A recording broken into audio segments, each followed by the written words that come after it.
A summoning ritual finally succeeded, bringing Yard Werner into an unfamiliar world. A princess greeted him with obvious relief and called him a great hero, while attendants watched. She respectfully asked for his help in protecting her troubled kingdom. Yard remained calm instead of sharing their excitement. Hearing that he was supposedly the fourth summoned hero, he immediately sensed something unusual. The princess smiled confidently, yet guards nearby seemed uncertain about his reaction. Yard examined the magical circle and quickly judged it crude. He recalled being interrupted during research, then dragged here through excessive mana and poorly constructed formulas. The method looked inefficient, careless, and far beneath the standards he normally followed. Yard surveyed the chamber carefully, studying its furnishings and decorations. The room appeared outdated, reinforcing his belief that local magical knowledge lagged far behind his own experience. Comparing everything around him, he estimated their culture resembled a medieval era. Rather than focusing on the request, Yard analyzed the circumstances logically, realizing several heroes had been summoned. He suspected they came from different worlds. Curious about the selection criteria, he ignored expectations and continued examining every detail. Yard's attention drifted toward Sophia as she tried desperately to regain control of the conversation. While explaining her request, she unknowingly inspired a different curiosity within him. Rather than answering immediately, he observed her closely. Choosing professionalism, Yard introduced himself properly and requested an explanation for his summoning. Sophia identified herself as the first princess and guided him toward the audience chamber. She promised the kingdom's circumstances and the purpose behind everything. During the journey, Sophia described a prolonged conflict between Anland Kingdom and the Valo Magic Empire. For years, neither side gained decisive superiority. Balance collapsed when imperial forces ignored restrictions, deploying dangerous monsters against opposing armies. The unleashed creatures tore through trained soldiers and noble warriors alike. Massive claws and fangs devastated battlefields, causing heavy casualties. Facing relentless losses, the kingdom recognized ordinary methods were failing. Leaders searched for a desperate measure to resist them. Inside the audience room, the king explained that continued attacks threatened his people. Believing retaliation from monsters would bring further suffering, he humbled himself before the summoned heroes. Yard, however, viewed the display with skepticism, sensing calculation beneath it. Yard openly challenged the king's request. He pointed out that the summoned heroes had been brought into another world without consent and were expected to fight a foreign war. To him, calling them heroes did not change that reality. While others hesitated, Yard calmly stated that he would not offer his services for nothing. He questioned why anyone would accept such a one-sided arrangement. Rather than showing gratitude, he treated the negotiation as a matter of value. Yard then proposed an outrageous reward. He declared that only an offer involving Princess Sophia herself would gain his interest. His statement stunned the room instantly. Officials protested, while Sophia froze in embarrassment at the unexpected demand. The other summoned heroes reacted completely differently.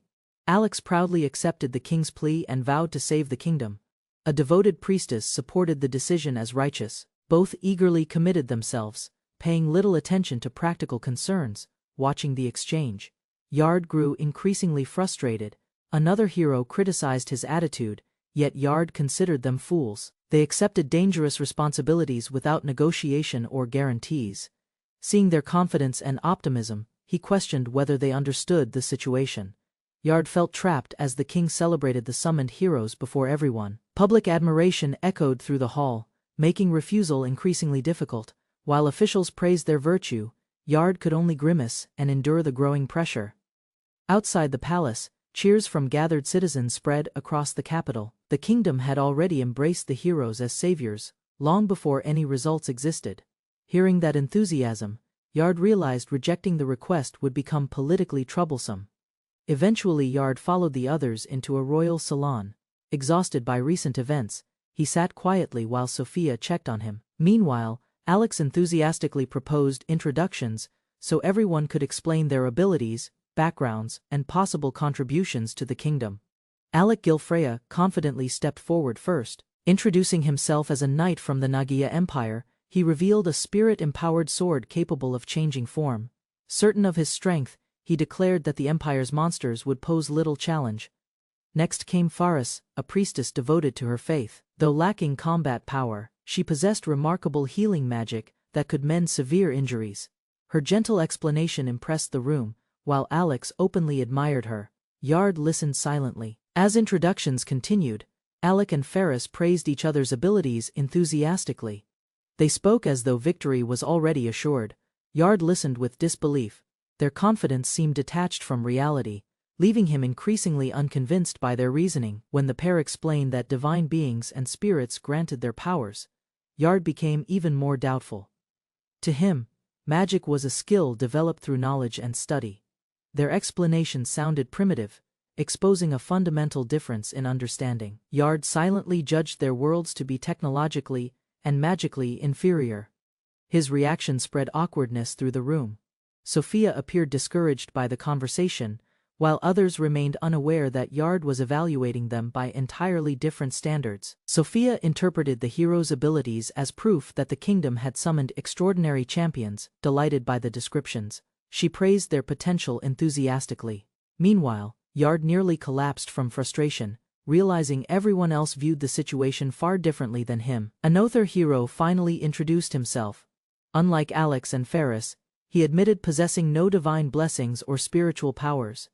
Having served in military intelligence and reconnaissance, he relied on practical experience instead. Sophia immediately wondered whether he possessed hidden strengths. The final summoned hero introduced himself as Sagami Ryuhei, a military craftsman. Unlike the others, his abilities focused on practical utility. He demonstrated craft magic, capable of producing small weapons and tools, emphasizing support rather than overwhelming power. Sagami's modest explanation earned Sophia's approval. Compared with the earlier boasts, his practical skills appeared dependable and useful.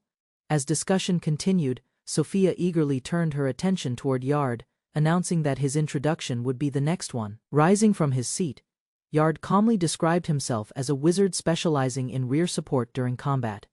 He explained that he could perform every fundamental branch of magic. The statement sounded simple, causing the others to underestimate him. Without hesitation, Yard began demonstrating his abilities. He casually unleashed advanced spells from different magical categories, including destructive attacks and mental interference techniques. Complex magic manifested effortlessly under his control, displaying versatility far beyond ordinary battlefield. The room fell completely silent as everyone processed what they had witnessed. Yard interpreted their reaction as proof of the overwhelming difference between their abilities and his own. While the others stood speechless, he remained calm and quietly satisfied. Expecting amazement, Yard instead found confusion. The other heroes stared blankly at his demonstration, unable to grasp the significance of the spells he used. Their reactions left him frustrated, realizing even basic comparisons exceeded their understanding. Trying again, Yard casually created a fireball without chanting. This display finally impressed the group. Alec, Ferris, Sophia, and Sagami reacted with surprise, while Yard remained dissatisfied. The achievement seemed ordinary to him, yet extraordinary within this world. Alec enthusiastically praised Yard and welcomed him as a valuable rear support specialist. Rather than feeling honored, Yard considered the assessment insulting. His advanced abilities had been reduced to simple support work because nobody recognized their true level. Returning to his assigned room, Yard collapsed onto the bed. Reflecting on the meeting, he concluded that both the heroes and the kingdom possessed remarkably low magical standards. The exhausting misunderstanding left him mentally drained, despite his overwhelming confidence. While considering how easily his tactical spells could destroy the kingdom if necessary, Yard heard a knock. A maid arrived, carrying warm water, and politely requested entry. Curious about her visit, he allowed the maid into his room. A maid named Tia entered Yard's room carrying water and introduced herself as his personal attendant. Assigned to serve him directly, she immediately began assisting with his needs. Yard observed her calmly, noting her beauty and confident demeanor. Without hesitation, Tia started helping Yard prepare for a bath. Her close proximity caught him off guard, especially since she treated the situation as completely normal.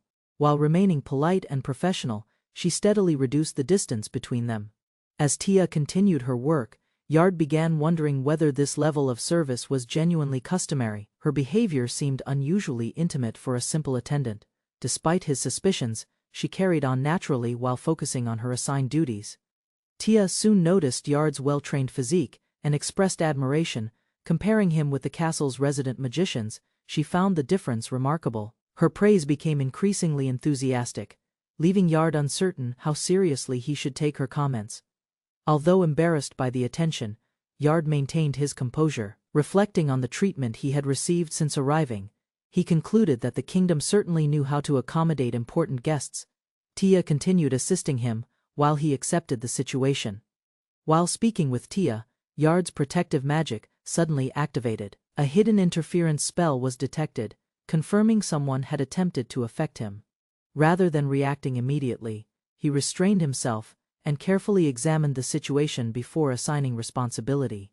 Yard secretly investigated Tia's thoughts and uncovered alarming information. Beneath her cheerful attitude, she carried orders involving espionage and betrayal.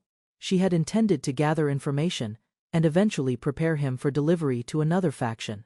The discovery amused Yard instead of angering him. Realizing how poorly the scheme had been planned, he laughed openly. Tia became startled by the unexpected reaction, while Yard concluded that people from this world greatly underestimated individuals from beyond it. His attitude shifted completely. Any obligation to remain courteous vanished once deception became clear. Yard decided there was no reason to continue acting like an unsuspecting guest. With new confidence, he prepared to investigate the situation directly. Rather than confronting Tia immediately, Yard chose a different approach. He requested assistance with a magical experiment from his homeland and handed her a coin. Believing the request harmless, Tia eagerly agreed, unaware that Yard had already seized control. Yard activated a special mental spell through the coin he had handed Tia. The enchantment immediately took effect, overriding her resistance and placing her under his control. Shocked and confused, she lost the coin while Yard calmly observed. With the spell established, Yard began questioning Tia directly, deciding honesty would be more efficient than speculation. He asked about her true master. Under the enchantment's influence, Tia became unable to conceal information and prepared to answer. Tia revealed that influential traitors had infiltrated the kingdom's leadership. According to her testimony, Count Dion and several associates secretly controlled networks of servants. Their agents gathered intelligence on heroes and political affairs while pretending loyalty to Anland. Processing the information, Yard concluded that the kingdom's situation was worse than expected. External threats from monsters combined with internal betrayal had pushed the nation toward collapse. The desperate decision to summon heroes suddenly seemed far more understandable. Tia then wondered whether Yard possessed enough power to destroy both the kingdom and the empire. Yard considered the possibility briefly before dismissing it. Such an outcome would be simple for him, but accomplishing it offered little enjoyment. Princess Margaret presented her strategy, claiming the heroes should protect supply routes while waiting for winter to weaken the demon army. Standing before the commanders, she confidently predicted victory through careful defense and disciplined logistics. As the meeting continued, Margaret spread a map and explained the route toward the fortress. Several officers praised her leadership, yet Yard quietly studied her behavior. Rather than focusing completely on strategy, he examined her motives, appearance, confidence, carefully. While Margaret continued speaking, another noblewoman drew comparisons among the listeners. Yard listened only partly, letting his thoughts wander between the discussion and the women present. His attention drifted, causing frustration for those expecting serious focus. Noticing his lack of attention, Margaret called Yard out directly during the meeting. She challenged him to offer objections if he disliked the plan. Her stern response shifted the room's mood, making several observers watch their exchange with interest. Yard quickly dismissed the misunderstanding and claimed he supported the proposal. Ferris attempted to calm the situation and urged him to behave properly. Maintaining a composed expression, Yard avoided further conflict and allowed Margaret to continue directing the operation.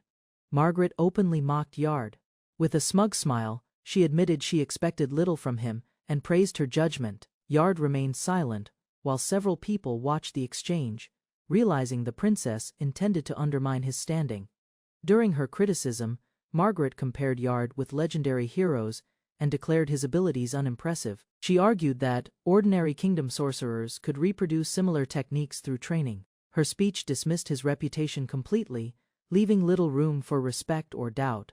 Refusing to stop, Margaret stepped closer and continued attacking Yard's value. She called him unnecessary, accused him of lacking cooperation, and claimed he would only become a burden.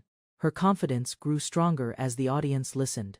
Yard calmly accepted the remarks and stated that he understood her opinion. Turning away, he announced his departure, while the others watched closely. Yet behind his composed reaction, a new idea had already formed in his mind that moment. Elsewhere, Tia spoke with Yard about Margaret's insults. She wanted revenge for the humiliation and also sought useful information. Yard noticed her anger immediately, but listened carefully, recognizing that her emotions might provide opportunities for gathering intelligence. Tia complained bitterly about Margaret's behavior and rejected the idea of serving anyone as a supreme teacher figure. Yard calmed her, offered assistance, and listened patiently, while she vented her frustration despite her irritation. Tia admitted that manipulating royalty would create problems for future plans. Yard dismissed harsher methods and mentioned Sophia instead. As Tia relaxed slightly, a different approach began forming between them. One based on persuasion, Margaret continued building support around the kingdom and received favorable attention because of her battlefield record. Information about Sophia's respect for Yard reached the group and revealed an opportunity. Political influence could shift through relationships rather than direct confrontation. Tia worried that someone else might claim Sophia's affection before any plan succeeded. Yard treated the concern lightly and teased her jealousy. While speaking, he considered whether releasing certain influences carried risks and weighed the advantages against possible complications. Left alone with her concerns, Tia questioned how anyone could approach a royal princess without unnatural methods. Yard answered with a simple strategy. He advised using kind words and genuine charm, believing trust would accomplish what force never could. Under the moonlit sky, Yard reflected on Tia's concerns and the political situation. Rather than relying solely on honest persuasion, he decided to add a few subtle tricks. From a balcony, he prepared the next stage. Princess Sophia visited Yard privately, apologizing for Margaret's conduct during the meeting. She explained that royalty should support heroes, then requested a conversation about the incident. Yard welcomed her concern, listening quietly while she expressed sincere regret.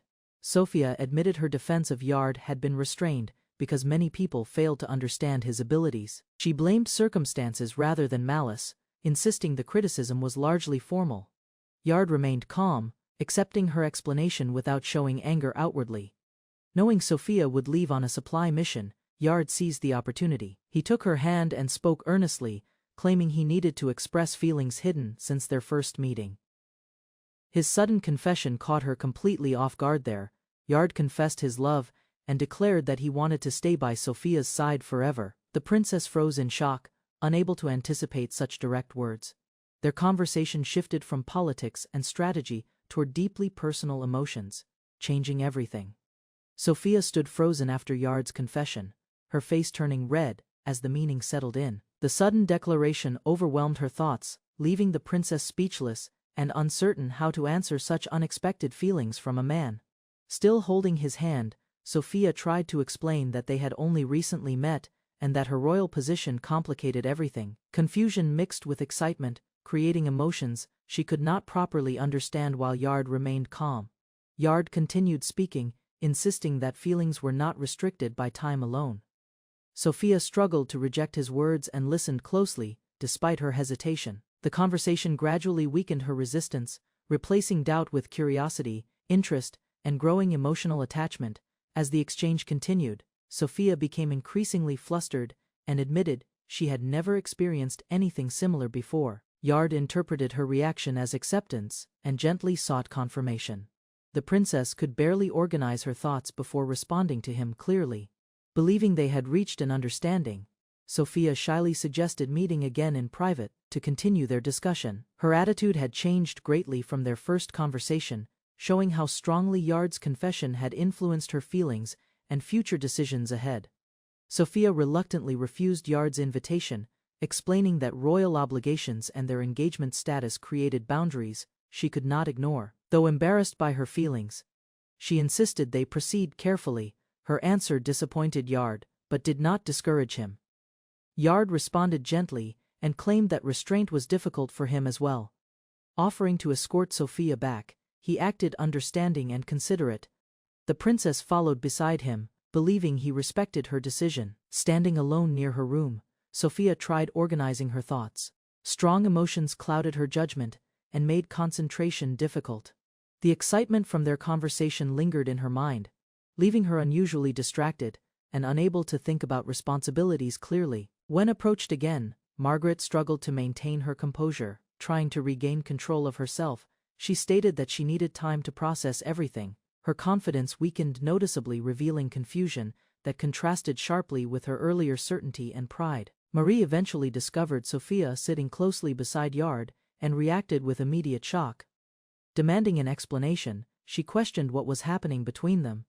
Sophia answered without hesitation, openly declaring that she simply wanted to remain by Yard's side constantly. Margaret learned that Sophia had grown close to Yard and was stunned by the revelation. While speaking with him, she discovered their relationship had advanced far beyond expectations. The news left her confused and embarrassed. Angry and demanding answers, Margaret grabbed Yard and accused him of using tricks to influence her sister Sophia. Yard remained calm and attempted to explain the situation, but Margaret refused to accept his explanation without proof. Sophia immediately defended Yard against the accusations and openly opposed her sister for insulting him. Her loyalty surprised everyone present, making it clear that her feelings had changed significantly. Margaret reluctantly backed down, though she remained frustrated. Before departing on the expedition, Sophia entrusted Margaret to Yard's care and requested that he watch over her. During the farewell, Margaret strongly rejected Yard's joking suggestion about becoming family. Yet the heroes soon prepared to march. Following Yard's demonstration, an uneasy silence settled over the group. Alex struggled to respond, while Yard rubbed his forehead in frustration. Neither side knew how to continue the discussion, leaving the atmosphere tense and increasingly uncomfortable. The awkward mood spread through the room. Faris forced a smile while Margaret looked visibly affected by the situation. Nobody found suitable words to bridge the growing divide between Yard and the other heroes, allowing the silence to continue. The tension eventually became unbearable. Sophia's unusual behavior drew immediate attention from the others, causing further confusion. Alex and Yard sat across from one another without speaking, while the princess appeared overwhelmed by everything unfolding. Sometime later, the heroes traveled together beyond the capital. Sagami rode ahead during patrol duties and reflected on the group's strained relationships. Since leaving the city, disagreements and misunderstandings had persisted, making the journey increasingly frustrating. Concerned by Sophia's condition, Yard insisted they could not simply ignore her.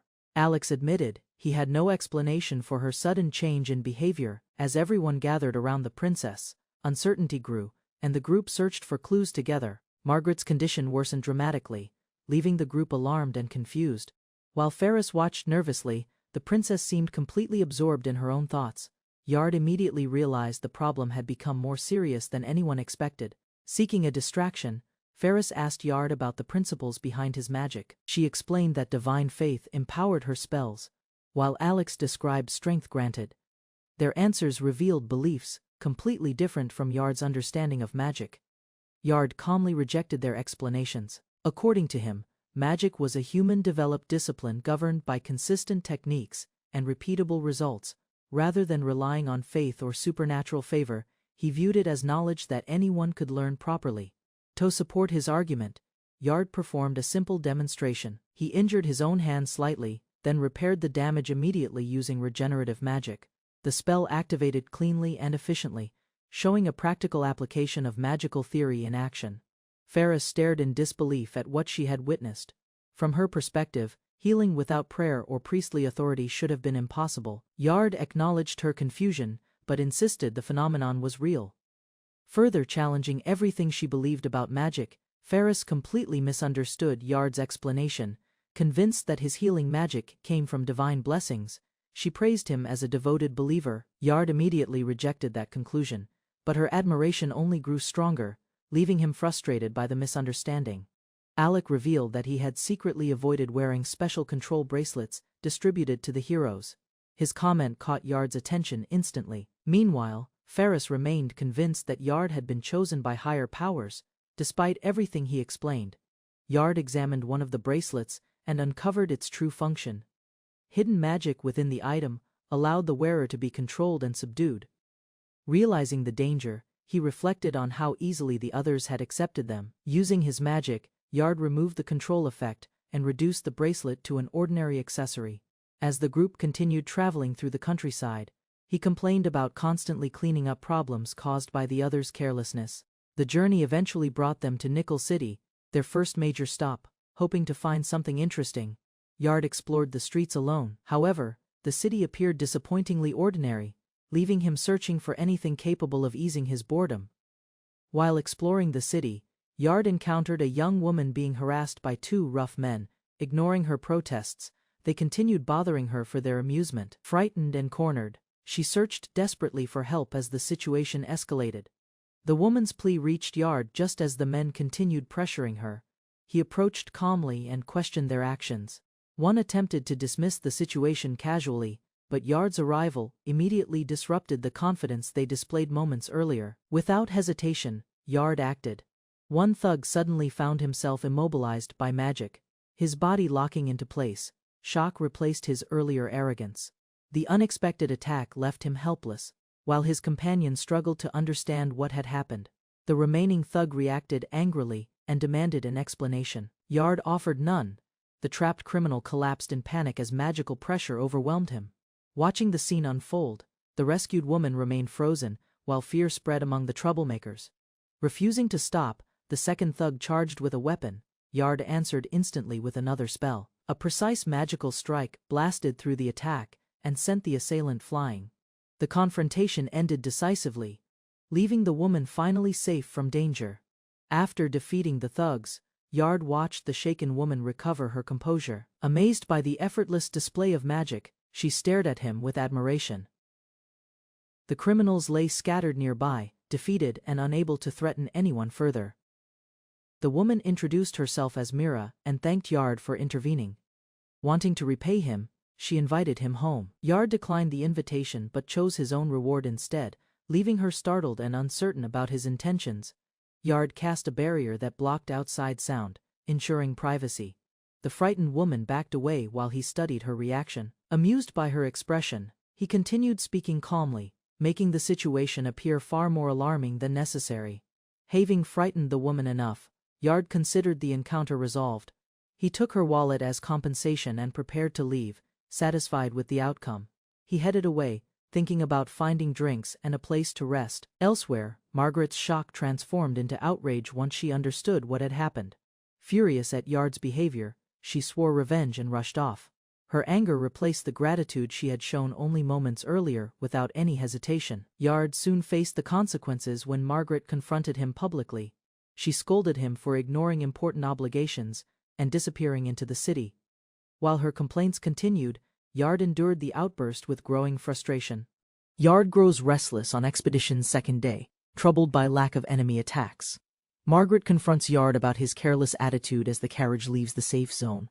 Yard insists on research and magical improvement despite uncertainty about companions' cooperation. He laments lacking experimental subjects to advance his skills, bound by his strict ethics. Yard realizes he must find willing, usable subjects for his experiments before danger strikes. A soldier urgently warns the group they are suddenly under attack from an unseen enemy. Panic spreads as a leader tries to calm the injured and maintain order amidst chaos. The adversaries reveal themselves. A fierce demon army is advancing menacingly towards the group. A healer arrives quickly, preparing to use magic despite its slow healing speed. The healer unleashes powerful, concentrated recovery magic, impressing allies with rapid revival skills. The group prepares for battle, ready to confront the approaching monsters with determination. The leader confidently calls his team to begin their first fight against the threatening enemies. Soldiers ready their weapons, bracing for combat as the monsters advance from the shadows. The fighter summons his spiritual sword, invoking justice to strike down the monstrous foes. He fiercely attacks, delivering powerful blows to defend against the relentless monster assault. The soldier shoots at a demon as it lunges aggressively toward him in the fight. He throws explosive devices, creating a giant blast aimed to repel the advancing creatures. The group initially believes victory is near, but caution remains as dangers persist. The warrior notices the demons remain unharmed despite the heavy and coordinated attacks received. Suddenly, the relentless demons charge again, forcing the group to prepare for renewed assault.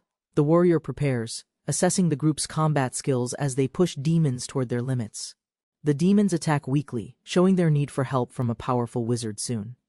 The wizard announces readiness and instructs the group to bring the enemies for his technique. The wizard activates a powerful spell, drawing demons toward him for the final move.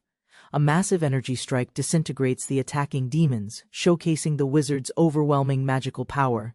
Demonic energy dissipates as the battlefield quiets, showing the aftermath of the devastating strike. The soldiers and knight prepare cautiously, sensing a new threat approaching suddenly from the distance. The group acknowledges the wizard's powerful magic completely annihilated the monsters that attacked them. Yard modestly claims little credit, though praised for delivering the final killing blow. The major cautiously praises, re-evaluating opinions while denying any personal approval of Yard's connections. Yard explains he needs an enemy corpse for experiments to gather valuable information. He plans to extract the brain while fresh, hoping to learn about the demon empire. Yard insists experiments happen discreetly in the forest, away from public suspicion or misunderstanding. Observers note the demon's unusual features, questioning if they belong to a different species. An elf woman appears, hinting at new connections or mysteries within the unfolding conflict. Yard studies the elf's body, preparing the experiment he wished he'd tried on a human. He casts a special recovery spell, offering a second chance to the once dead elf. The elf awakens, marking the start of Yard's fascinating experiment with renewed life. The resurrected elf awakens, confused about her location and condition in the unfamiliar forest. Yard greets her, questioning her feelings on being revived and the purpose behind it. The elf and companion struggle, tied up, rejecting their revival and demanding freedom immediately. Yard remains calm despite their resistance, finding their behavior irritating but expecting challenges ahead. Growing impatient, Yard prepares to eliminate them, ready to force compliance with his power. The elf struggles in fear, crying out as Yard prepares for his next experiment. Yard proudly shows the intact brain, explaining why extracting it alive benefits his research. The elf begs desperately for her life, fearing the experiment's outcome. She pleads to survive, offering to do anything to avoid death.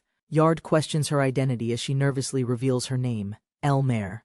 Yard offers Elmer a deal: survive the experiment by showing usefulness or face death otherwise.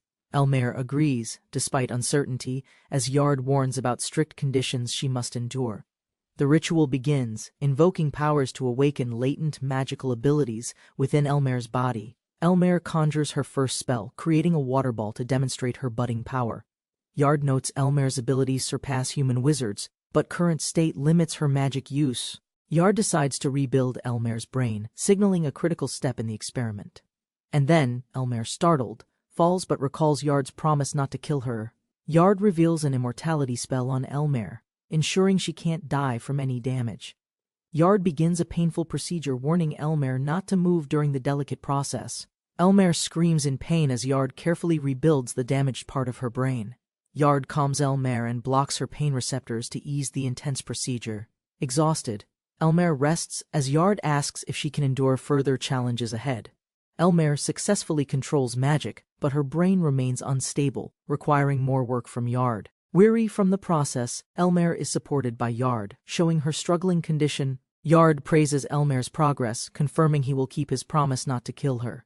The group sets up camp, advised to forget the past while staying together for safety. Thanks to Samagi's magic, tents appear quickly, surprising everyone with his unexpected skills.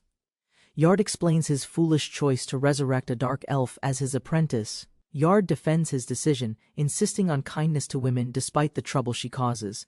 Though once an enemy, Elmer's amnesia earns her cautious trust among the group.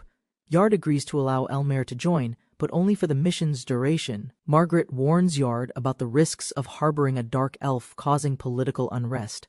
Yard accepts responsibility for Elmer as her teacher and officially makes her his apprentice.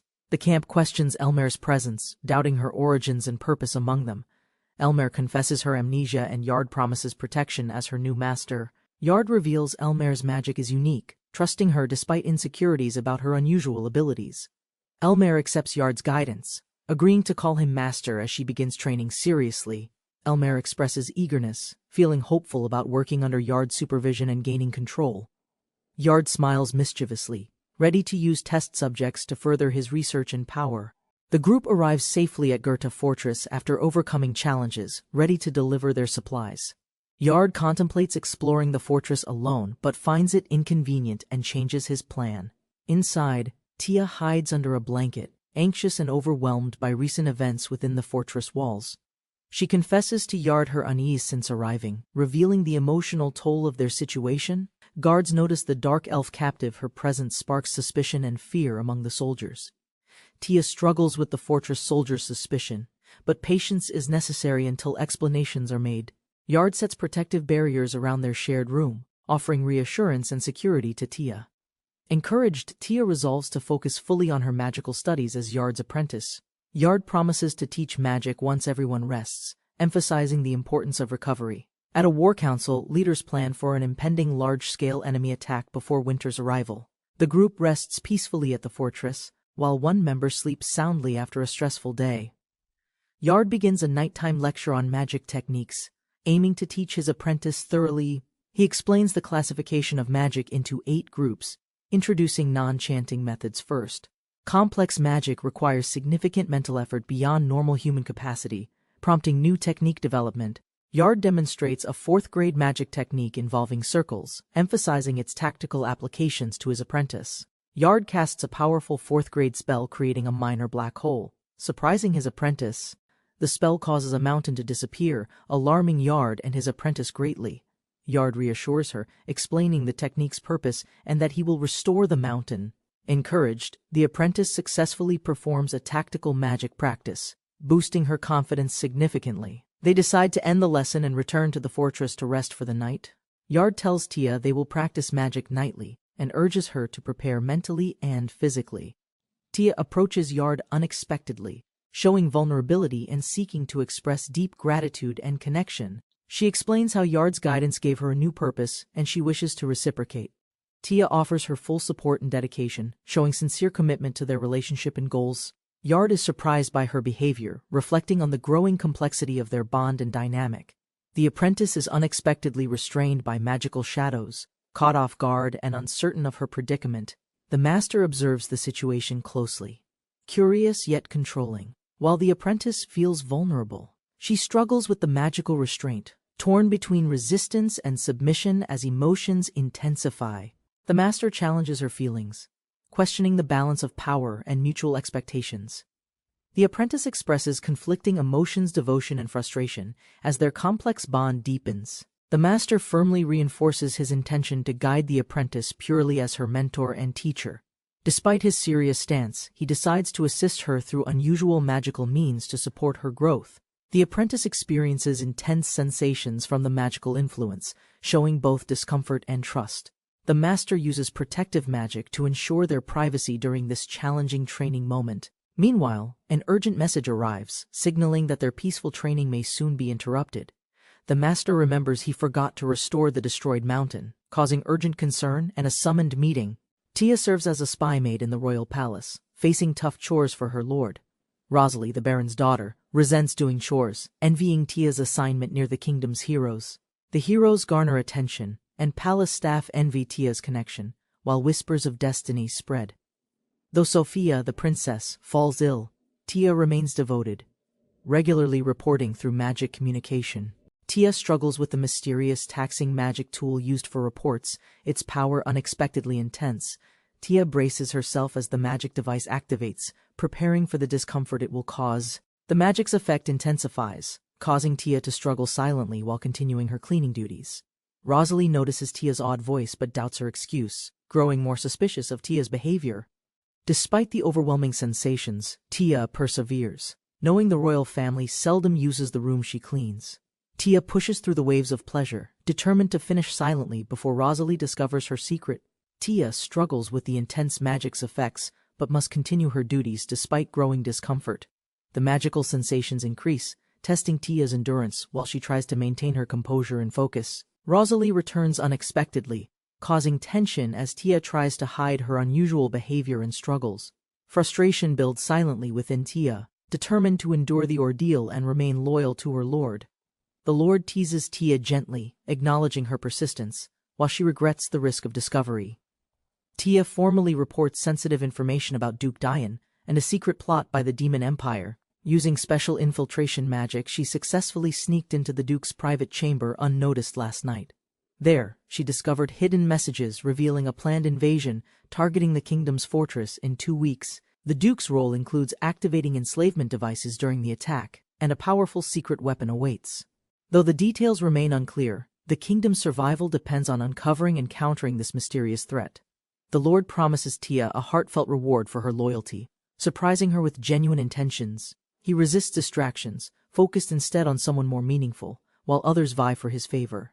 Reflecting on elven nature, he considers the complexities of magic and relationships with female elves. Meanwhile, one elf remains withdrawn and genuinely troubled, isolated in her sorrow within the castle walls.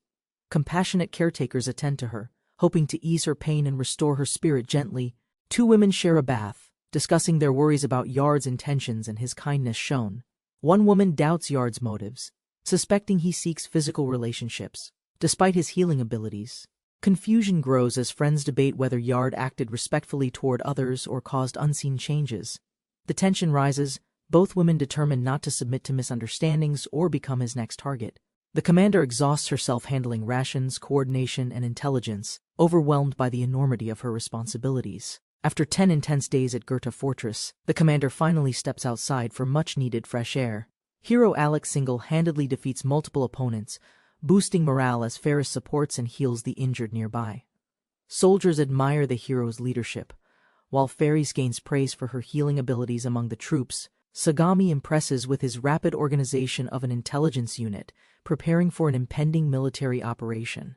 Margaret feels overwhelmed by her responsibilities, but resolves to not let her troops down. Yard approaches, teasing Margaret playfully, breaking her tension with light-hearted interactions despite her fatigue.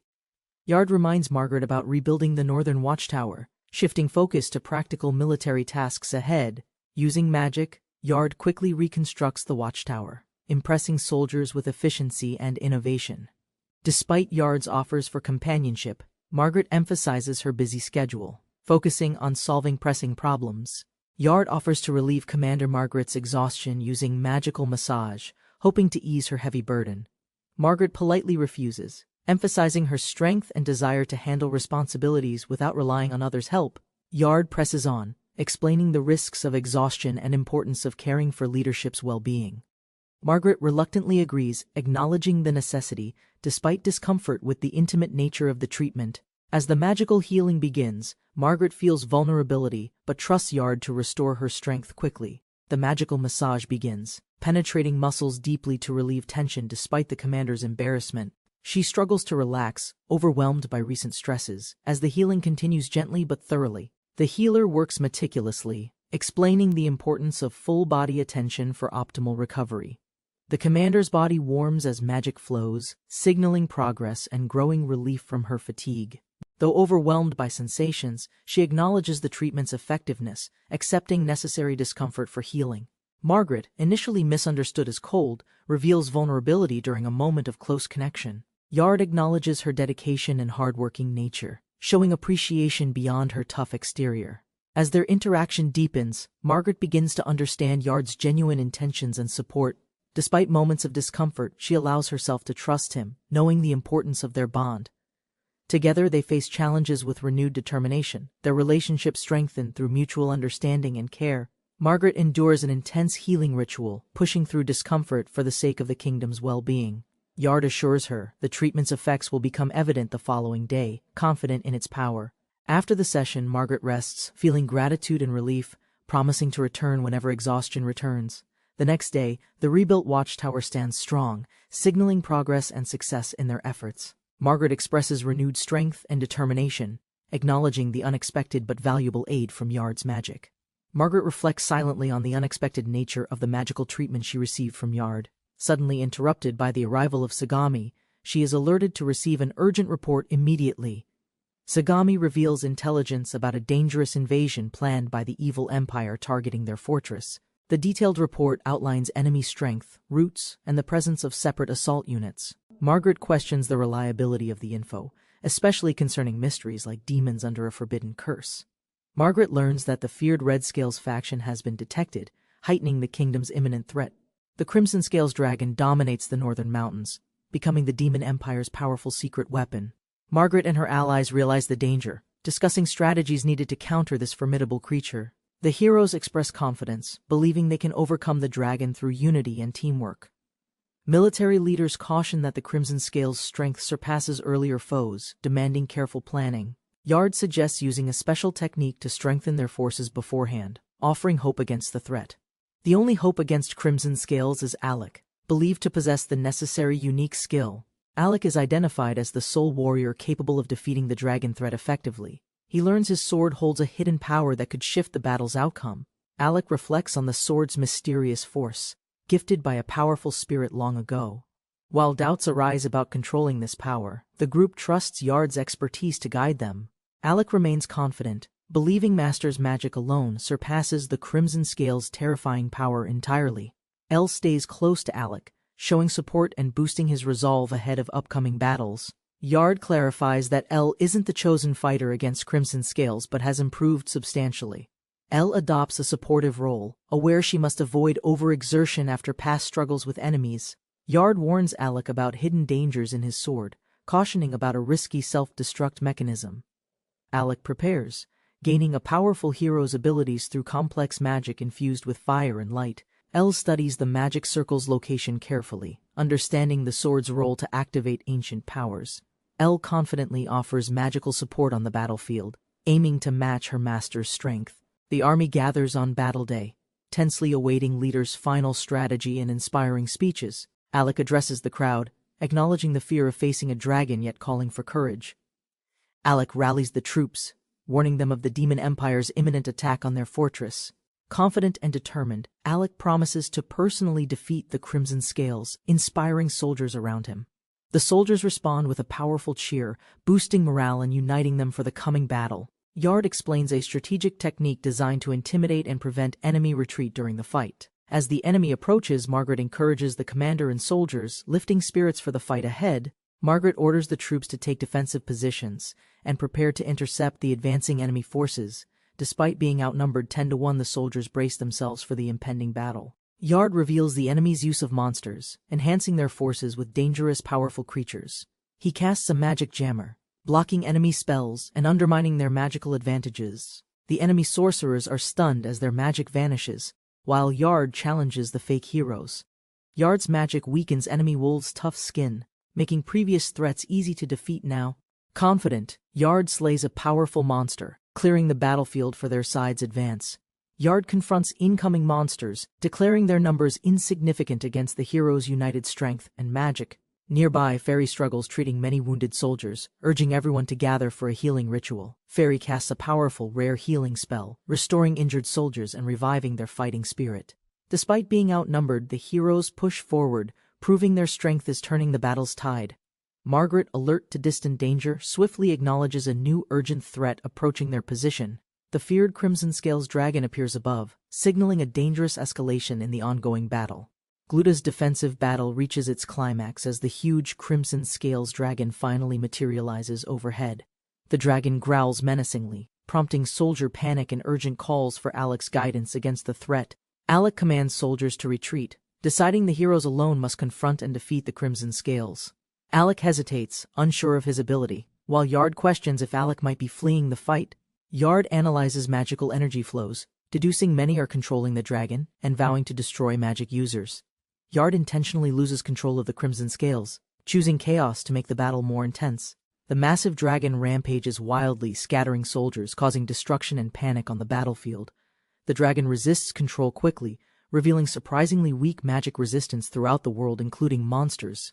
A soldier laments their failed plan to use the Crimson Scales to control heroes and suppress forces. The commanders question why their strategy failed as the Crimson Scales rampage out of control. Alec and Yard notice the Demon Empire's failure to control the Crimson Scales, sensing opportunity. Alec is forced to accept responsibility alone as Yard reminds him of the hero's burden. Alec's sword radiates powerful light, reflecting renewed determination and Yard's faith in his strength. Despite doubts, Alec commits fully, inspired by Yard's confidence and the sword's glowing power. With resolve, Alec charges forward, risking all on one decisive strike against the fierce dragon. Yard mocks Alec as the protagonist, watching him prepare for the showdown with the Crimson Scales. Alec shines brightly, drawing the dragon's attention as he boldly faces the massive crimson scales alone. Alec unleashes a powerful strategic technique. Determined despite the dragon's overwhelming strength and danger, he fires a mighty attack named Greater Glazer, overwhelming the dragon with concentrated destructive energy. The laser nullifies all resistance, boasting incredible range and high intensity against the formidable enemy. Alec's powerful attack devastates the Crimson Scales, leaving it with no chance of survival. Alec rallies the kingdom's soldiers, inspiring them to unite and push forward after the victory. The defeated Crimson Scales lies in ruins, signaling a turning point in the ongoing war. News of the dragon's defeat spreads rapidly, turning the battle decisively in the kingdom's favor. The defensive battle ends as a miraculous victory, with few casualties and heavy enemy losses. The kingdom celebrates victory and their new hero, Alec, raising mugs in joyous tribute. Soldiers eagerly gather around Alec, fascinated by his glowing power and remarkable accomplishment. Nearby, some prefer quieter corners, avoiding the noisy praise, highlighting different reactions to heroism. The dark elf fears Yard's intimidating presence, believing she protects him by repelling nearby soldiers. In contrast, a noblewoman defends Alec's humility, praising his role as the true protagonist. Despite victory, the heroes are urged to stay focused. Celebration is declared premature and unwelcome. Intimate tension rises between companions as a playful but awkward moment reveals evolving relationships. The group's dynamic shows a mix of frustration and fondness, underscoring their close bonds. Outside, the kingdom's command orders heroes to return quickly, awaiting supporters' hope for safe homecoming. Alone, a woman waits quietly, sensing her master's absence, indicating ongoing tensions beyond the battlefield. Late at night, Rosalie arrives unexpectedly, politely asking for a private conversation with the woman.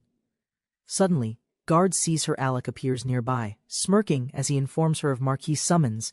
The heroes return triumphantly, welcomed by crowds celebrating their victory over the demon threat.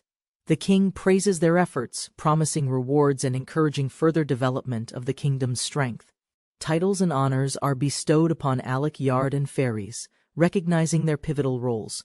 The heroes pledge loyalty and service, committing their powers to protect the kingdom and its people. Duke Dian watches with cold anger, harboring resentment over his failed plan and the hero's success. Yard reflects on past failures. He underestimates his opponent despite escaping slave bracelet control. Sophia happily greets Yard, relieved by his safe return, and suggests spending time together soon. Yard acknowledges her feelings but explains pressing matters demand his attention, postponing plans. Sophia accepts Yard's priorities. Sadly, Yard prepares to leave, seeking a mysterious figure with distinct features. Yard is introduced to Rosalie, his new attendant, marking a new chapter in his mission. Yard learns the previous maid was mysteriously removed. The new servant urges peaceful cooperation. Rosalie, the maid, confidently explains her role, sparking surprise about her unfamiliarity to Yard. Rosalie's presence puzzles Alec, who doubts she could have escaped from captivity recently. In a dark dungeon, Tia, the former maid, is imprisoned and missing after the kingdom's victory. Tia reveals she was punished for failing her mission and for possessing forbidden evidence.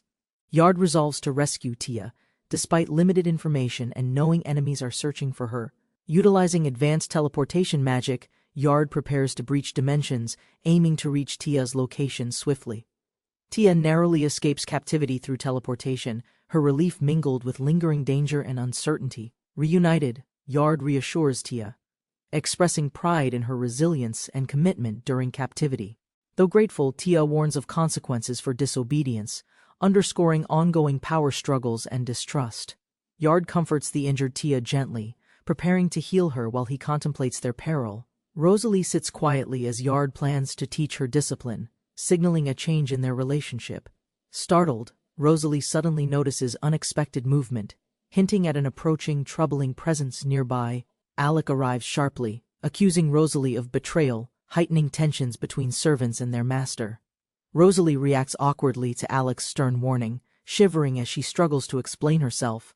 A hypnotic spell controls Rosalie, enforcing obedience through discomfort whenever she disobeys her master's orders. Rosalie struggles against the spell's influence, trying to resist while being closely monitored by Yard. Her sensitivity is tested repeatedly, amplifying the tension between submission and personal resistance in training.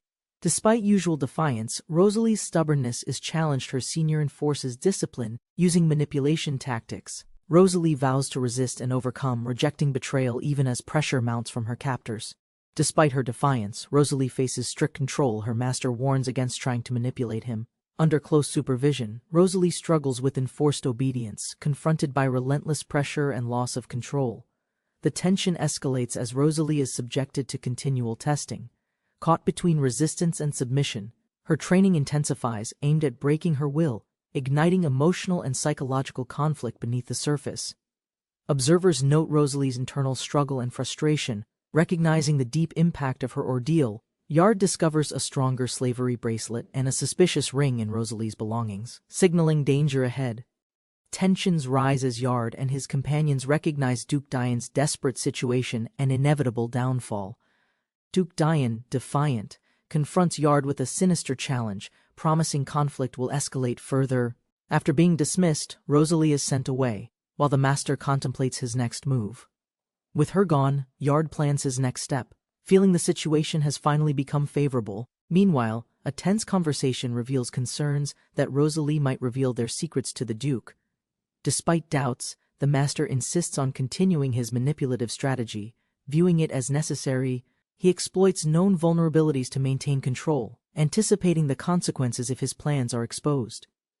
Hidden intentions unfold quietly as one character patiently sets a trap, preparing to gain control. The tension rises between two close allies, emotions and anticipation building beneath the surface. A quiet moment reveals deep trust and vulnerability, highlighting their long-awaited union and connection. Promises are fulfilled as they solidify their bond, sharing a profound and intimate reward. Reflections on past experiences reveal how unique and meaningful this connection truly is for them. Deep emotional connection builds between two characters, underscoring trust and mutual support amidst rising challenges. Dark consequences loom as the villain who sought harm faces inevitable punishment. The strategist prepares carefully, signifying urgency as the plan to confront their opponent takes shape. The loyal companion shows readiness and determination as they prepare to execute their strategy together. The mastermind reveals the need for a powerful ally beyond their current enemy, hinting at deeper plots. The master welcomes a visitor warmly for tea, setting a calm yet serious atmosphere for discussion. The visitor politely apologizes, but her arrival signals the importance of the matters at hand. The maid stands respectfully, hinting her involvement in the unfolding conversation and conveying a sense of urgency. The master reveals the maid, Tia, is a fugitive linked to Duke Dian, adding gravity to the situation. The visitor is shocked by revelations of Dian's secret dealings with dark forces, escalating the tension. Duke Dian is a skilled politician involved in secret schemes. Yard prepares to corner him carefully. Yard understands the dangers but must verify information before taking risky steps against Dian. Yard confronts Tia, emphasizing her crucial role in influencing his fate and protecting the cause. Yard demands Tia's unwavering loyalty, seeking assurance she will not betray or deceive him. Tia solemnly vows loyalty, solidifying their alliance as they move forward with the plan. Tia solemnly vows unwavering loyalty, ready to risk everything for her master's cause. Sophia acknowledges Tia's dedication, pleased by her resolve and steadfast commitment. The allies unite firmly, pledging to support Yard's mission with full trust and determination. A light-hearted moment breaks tension as Sophia playfully teases Tia, easing their stresses briefly. The unexpected comment about Yard surprises everyone, adding humor amid the serious atmosphere. A misunderstanding about a lingering scent causes surprise, quickly clarified with a light explanation. Apologies and humor ease the tension as they prepare for the serious discussion ahead. The group acknowledges the plan can now move forward, admiring unexpected strengths in their ally. A brief moment of distraction reveals the softer dynamics beneath the serious political plotting. Sophia reminds Yard of the importance of keeping allies happy while they advance their strategy. A messenger urgently finds Yard to report a misunderstanding involving L, causing growing tension. Yard and the messenger prepare to resolve the conflict. Knowing Dian's moves escalate faster than expected, Yard reassures the messenger, while planning to send instructions through telepathy to guide L carefully. L, bound and captive, knowingly allows herself to be caught to protect their group's safety. The captors discuss L's resolve, emphasizing their duty to honor her bravery and confront her fate. The trial of hero Yard Werner begins in the grand audience hall before the kingdom's leaders. The king expresses confusion about the hero's crime, while Duke Dian smirks, hinting at secrets. Werner is accused of betraying the king by feeding information to the enemy Demon Empire. Werner firmly denies all accusations, claiming the lies originate from Duke Dian's schemes within court. Meanwhile, The princess reflects on the inadequacy of this world's magic to express her native language. Werner denies betraying any empire, insisting he cannot share confidential information from a world unknown. The court demands proof, and Duke Dian orders a mysterious captive to be brought forward. A bound dark elf prisoner stands silently accused but unharmed following Werner's instructions exactly. The captive is revealed as a magician from the enemy empire, now Werner's apprentice. Tension rises as Werner challenges the accusations, exposing the empire's manipulation and memory loss claims. A court magician examines a suspicious bracelet found in Barrett's luggage, raising serious concerns. The bracelet is identified as a slave's, forbidden in the kingdom, shocking the court's nobles. The magician admits some mysterious magic formulas puzzle him, despite the bracelet's known confiscation. Werner reveals he altered the bracelet's magic to cancel enslavement effects, protecting its wearers. He explains similar bracelets were secretly given to heroes to guard against hidden enemy curses. The court struggles with accusations lacking proof as tension rises over a possible traitor's presence. Duke Dian demands final evidence to confirm Werner's guilt, heightening the charged atmosphere in court. The Dark Elf reveals a hidden note containing secret enemy fortress codes and troop information. The note's decryption confirms the elf's claim, sealing Werner's position in the eyes of many. Werner mocks the accusations, preparing to expose the truth and undo the fabricated treason story. The Dark Elf reveals she was forced to write the note, defending her master's innocence. The king shows surprise as the elf communicates only in Elvish, possibly due to amnesia. Werner explains he taught her Elvish again and the note contains magical language, not code. Duke Dian watches in shock as Werner activates a magical item, preparing to prove his truth. Energy erupts around the elf and Werner, stunning the courtroom and halting the trial momentarily. The Dark Elf struggles under pressure, urged not to delay the Duke's demands during trial. A magical technique projects the surroundings, revealing critical evidence against Werner in the hidden recording. Duke Dian, cornered, vows revenge on Werner, plotting his next move carefully in shadows. The recording exposes Dian's deceit, silencing him momentarily, shocking all present in the courtroom. Dian feigns innocence, claiming conspiracy, but suspicion looms heavily as the trial's tension thickens. The king accuses Duke Dian of treason for framing hero Werner with false charges. Dian claims loyalty, arguing his actions protected the kingdom from enemy infiltrators and threats. The king clears Werner's name publicly, but hints the true conflict is not yet over. Tension rises as Werner challenges Dian to reveal the real reasons behind his betrayal. Werner offers to let his collaborators explain their research, promising to expose the deeper plot. Werner explains his military absence, while the hearing continues despite interruptions caused by unexpected visitors. The king is surprised by the sudden arrival of an important figure amid the tense trial. Sophia, the reliable first princess, appears, signaling a significant turning point in the unfolding trial. The princess interrupts a tense gathering, presenting a key witness to strengthen the kingdom's case. The witness confirms she has gathered critical evidence about the traitor at Yard's request. The princess reveals investigation results that shock the council, implicating a powerful and trusted figure. She explains Duke Dian's secret communications with a close friend to influence the kingdom's power. The revelation exposes Duke Dian's plan to stop or eliminate heroes, threatening the kingdom's safety. The princess explains how Yard's intervention stopped the enemy's plan to conquer the desert fortress. Witnesses heard the princess's speech, a powerful tool to rally and lead the kingdom's people. The maid reveals she secretly gathered critical evidence against the enemy while serving loyally. The kingdom's leader expresses gratitude for the maid's bravery and acknowledges the severity of threats. Rumors at court about Yard's personal relations are addressed, affirming his wisdom and influence. Yard decides to postpone questioning the baronet to focus on dealing with unruly nobles first. Duke Dian's Kyo conspirators are exposed, condemned for treason, facing execution despite noble status. Only Rosalie escaped the purge, but her wounded state makes a normal life unlikely. The kingdom celebrates defeating the demon forces and purging corruption from within its borders. The maid reflects on this victory, believing the long, hopeless war finally comes to an end. Yard acknowledges Sophia's support as crucial to gaining trust and overcoming enemy interrogation challenges. Sophia, grateful as royalty, praises Yard as the kingdom's savior, deepening their personal bond. Their playful teasing reveals a close relationship, causing surprise and embarrassment to an observing ally. Sophia's affectionate gesture softens the mood, showing trust and warmth despite looming political challenges. Yard thanks Elle and Tia for their support, preparing to advance without worry or doubt. Yard plans to deepen his magical studies but feels limited staying within the palace confines. The maid suggests acquiring a residence in the capital to give Yard more freedom. She explains noble residence rules require recommendations and royal permission, yet Yard's status eases process. Sophia offers to request permission from her father, speeding bureaucratic formalities for Yard's new residence. Sophia confesses she wants to spend more time with Yard outside the palace, showing gentle affection. The princess declares Elle and Tia suitable aides for Yard in his new residence. Sophia jokingly claims the title of Yard's lawful wife, causing discomfort among the others. She firmly warns the maids to maintain proper roles, asserting authority within the household. Night falls quietly, showing characters resting in the kingdom's calm after recent turmoil. Elle, quietly inspired by Yard's praise, secretly dreams of surpassing her master's expectations. Yard reflects on his first month in this world, feeling restless but hopeful for change.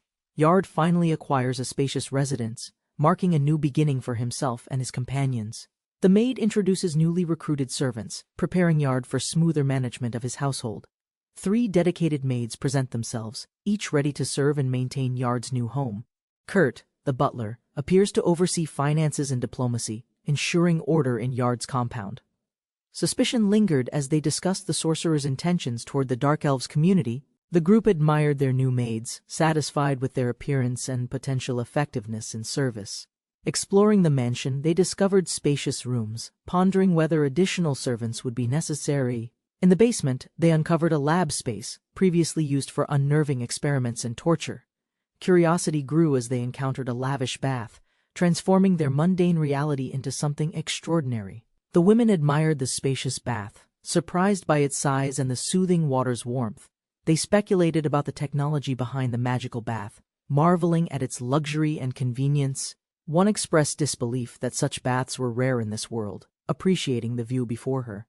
The sorcerer mused about the creation's complexity, recognizing the intricate magic required to function effectively. Suddenly, a figure entered, craving knowledge from the sorcerer, hinting at deeper magical secrets involved. An unexpected attack disrupted the calm, as a figure wielded a staff challenging the sorcerer. The sorcerer countered swiftly, surprised by the sudden aggression from an unknown mage in the city. Amidst the tension, the focus shifted to another scenario, revealing unexpected intimacy in the bath. A slip led to an accidental touch. Embarrassment filled the air as apologies were exchanged. As comfort returned, the playful banter continued, highlighting the warmth of the moment and the bath. While soaking in the bath, the woman grew tense as her master's touch lingered too long. The elf, hearing strange sounds nearby, grew curious while the man casually dismissed her concern.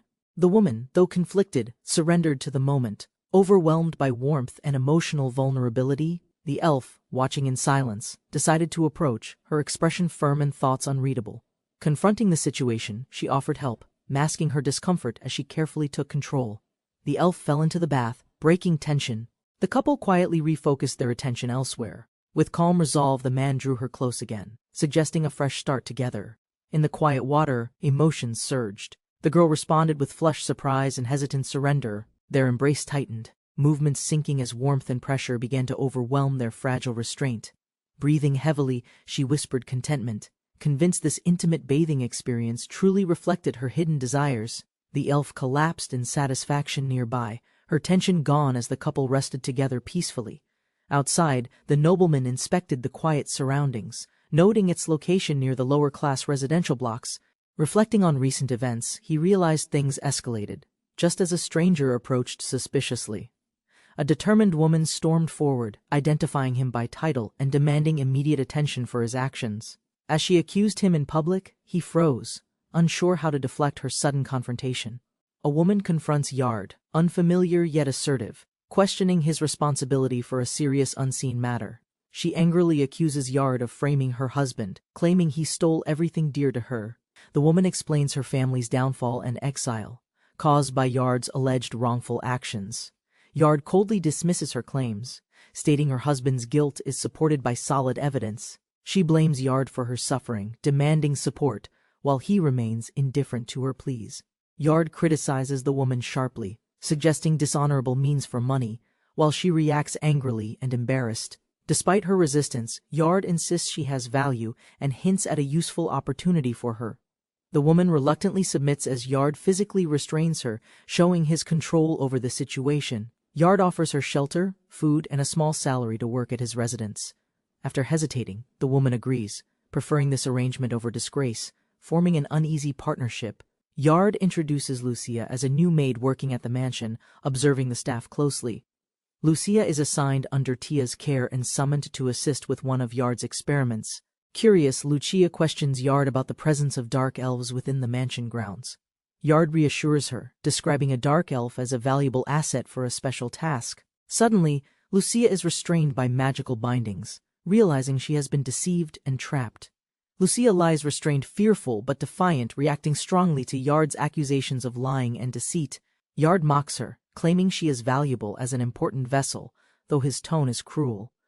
He prepares a magical ritual, demanding she remembers how to draw a magic crest carefully. Dark elves explain spirit stones are magical power sources used in various devices across the world.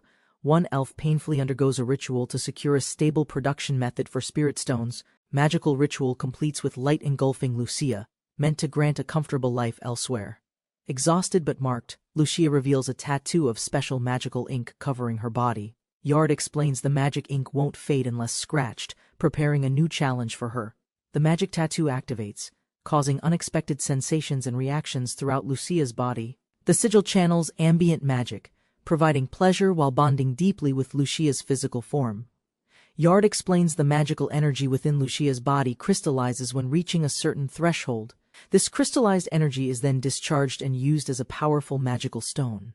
Yard notes the stone's small size and plans to carefully enlarge it further. Tia quietly interrupts, unsure about the experiment but respects Yard's authority. Yard reminds Tia she is an apprentice, urging her to observe closely and learn. Lucia struggles against magical bonds, overwhelmed and fearful, trapped in an intense and uncertain ordeal. Yard asserts control firmly, demanding obedience while tension rises, highlighting power imbalance between them. Lucia pleads sincerely for forgiveness, desperate to earn Yard's acceptance and prove her loyalty. Yard responds with conflicting gestures, mixing moments of harshness and unexpected attention, keeping her uneasy. Meanwhile, Tia watches silently, witnessing the situation unfold with concern. Unsure how to intervene, Lucia endures a challenging ordeal, overwhelmed, as she faces the consequences of defiance and control. Yard sternly warns Lucia to accept her position and adjust her attitude under his strict authority. Elsewhere, Tia quietly carries out her duties, cleaning up after Lucia's difficult experience. Yard examines a magical artifact thoughtfully, considering its potential to empower magical tools and experiments. He contemplates using the artifact in experiments involving crossbreeding with demons, showing his ambitious plans. Lucia, a former princess, reflects on her transformation into a prisoner due to betrayal. Captured and cursed, she vows to endure hardships, refusing to submit to despair or hopelessness. As a maid, Lucia intends to prove her capabilities, despite the humiliating tasks assigned to her. Another maid observes Lucia's struggles, exasperated by her mishaps while work continues around them. Frustration mounts as Lucia faces ridicule for breaking plates, determined to rise above her situation. Lucia faces ridicule for her noble past, questioned harshly about her status and worthiness. Undeterred, she vows to excel at menial tasks, believing her efforts can prove her value. Fumbling in the kitchen, she accidentally creates a mess, prompting laughter from her fellow maids. As chaos ensues, Lucia's clumsiness leads to unexpected mishaps, deepening the embarrassment she feels. Realizing her situation must change, Lucia plots her next moves, determined to improve and reclaim dignity. Lucia spots a dark elf practicing magic, igniting a spark of competition and intrigue within her. The dark elf's hostility toward Lucia is evident, stemming from a previous incident they shared. As tensions rise, Lucia observes the dark elf's impressive magic training, noting her unique abilities. Suddenly, the dark elf demonstrates her power with an ice prison, showcasing her formidable skills. Caught off guard, Lucia expresses shock, realizing her own journey demands a stronger resolve. Lucia fears the dark elf might be practicing dangerous magic aimed at her, increasing tension. Determined to investigate, Lucia decides to confront a figure known for secrecy about the dark elf's intentions. As she ascends the stairs, Lucia ponders the mysterious activities of the man hidden away in his chamber. In the chamber, an unexpected dynamic unfolds. The atmosphere between the maid and the man grows tense. The maid's attempts to please him add another layer of complexity, hinting at the deeper relationships among them. Intrigued by the secretive nature of her surroundings, Lucia feels a mix of curiosity and concern. The head maid reflects on the unpredictability of their master's preferences, heightening the anxiety around the household. Determined to uncover secrets, Lucia prepares herself for a confrontation, contemplating her next move. As she approaches the door, a sudden awareness of being watched leaves her palpably nervous. Caught off guard, Lucia is confronted by their master, leading to a moment filled with tension and uncertainty. Lucia finds herself in a surprisingly intimate moment with her master, leading to a mix of excitement and nervousness. Concerned for her well-being, he expresses a fondness for her presence, making Lucia feel valued yet unsure. As their connection deepens, she struggles with her feelings, questioning the boundaries between them. He proposes an unconventional method to enhance their bond, introducing an element of surprise and uncertainty. Caught off guard, Lucia feels both intrigued and apprehensive. Contemplating the implications of his actions, Lucia experiences unexpected sensations, feeling both overwhelmed and excited about her situation. A mysterious orb appears, capturing her attention and raising questions about its significance. Reflecting on her circumstances, she realizes the true nature of the man she serves. Another maid scolds her for abandoning her duties, creating an atmosphere of tension and responsibility. In a quiet estate, Yard the magician enjoys researching with magical tools and a curious maid. While relaxing, a palace messenger interrupts Yard, bringing unexpected news and urgent matters to address. Gathered in a meeting, Yard and two heroes listen, as the king discusses alliances and dangers. A new chapter begins, showcasing a peaceful land, soon to face looming threats and challenges. The call to adventure is clear. Yard and the heroes must venture into the great forest of Lesiana. Yard discusses his unexpected mission, hinting at the challenges ahead in the forest. He reluctantly realizes experiments must pause, prioritizing duty over personal pursuits and interests. Sophie expresses her sadness about Yard's impending departure, feeling lonely at the prospect. Yard reassures her, revealing he understands her feelings despite being bound by royal orders. Their connection deepens as they share a tender moment, culminating in an intimate kiss. Sophie urges Yard to stop, worried about being seen during their intimate moment in the hallway. Thomas appears, angrily confronting Yard and defending Sophie, declaring she is his fiancée with authority. Thomas explains he has rejected multiple marriage proposals, but insists on keeping his relationship honorable. He demands their relationship stays pure until he officially receives his dukedom, asserting control firmly. Thomas accuses Yard of inappropriate behavior towards Sophie, warning Yard he won't forgive such offenses. Thomas demands Yard's true intentions, escalating tension between them as emotions and stakes rise sharply. Thomas boldly challenges Yard to a duel, announcing a public inevitable confrontation in the estate. Sophie pleads for peace, but Thomas insists he will protect her. Acting as her knight, Thomas forcefully drags Sophie away, declaring the duel will happen tomorrow in the training grounds. Yard discusses the Lesiana elves with a companion, noting their secrecy and limited forest appearances. Yard learns the forest elves despise outsiders and revere the mysterious high elves as gods.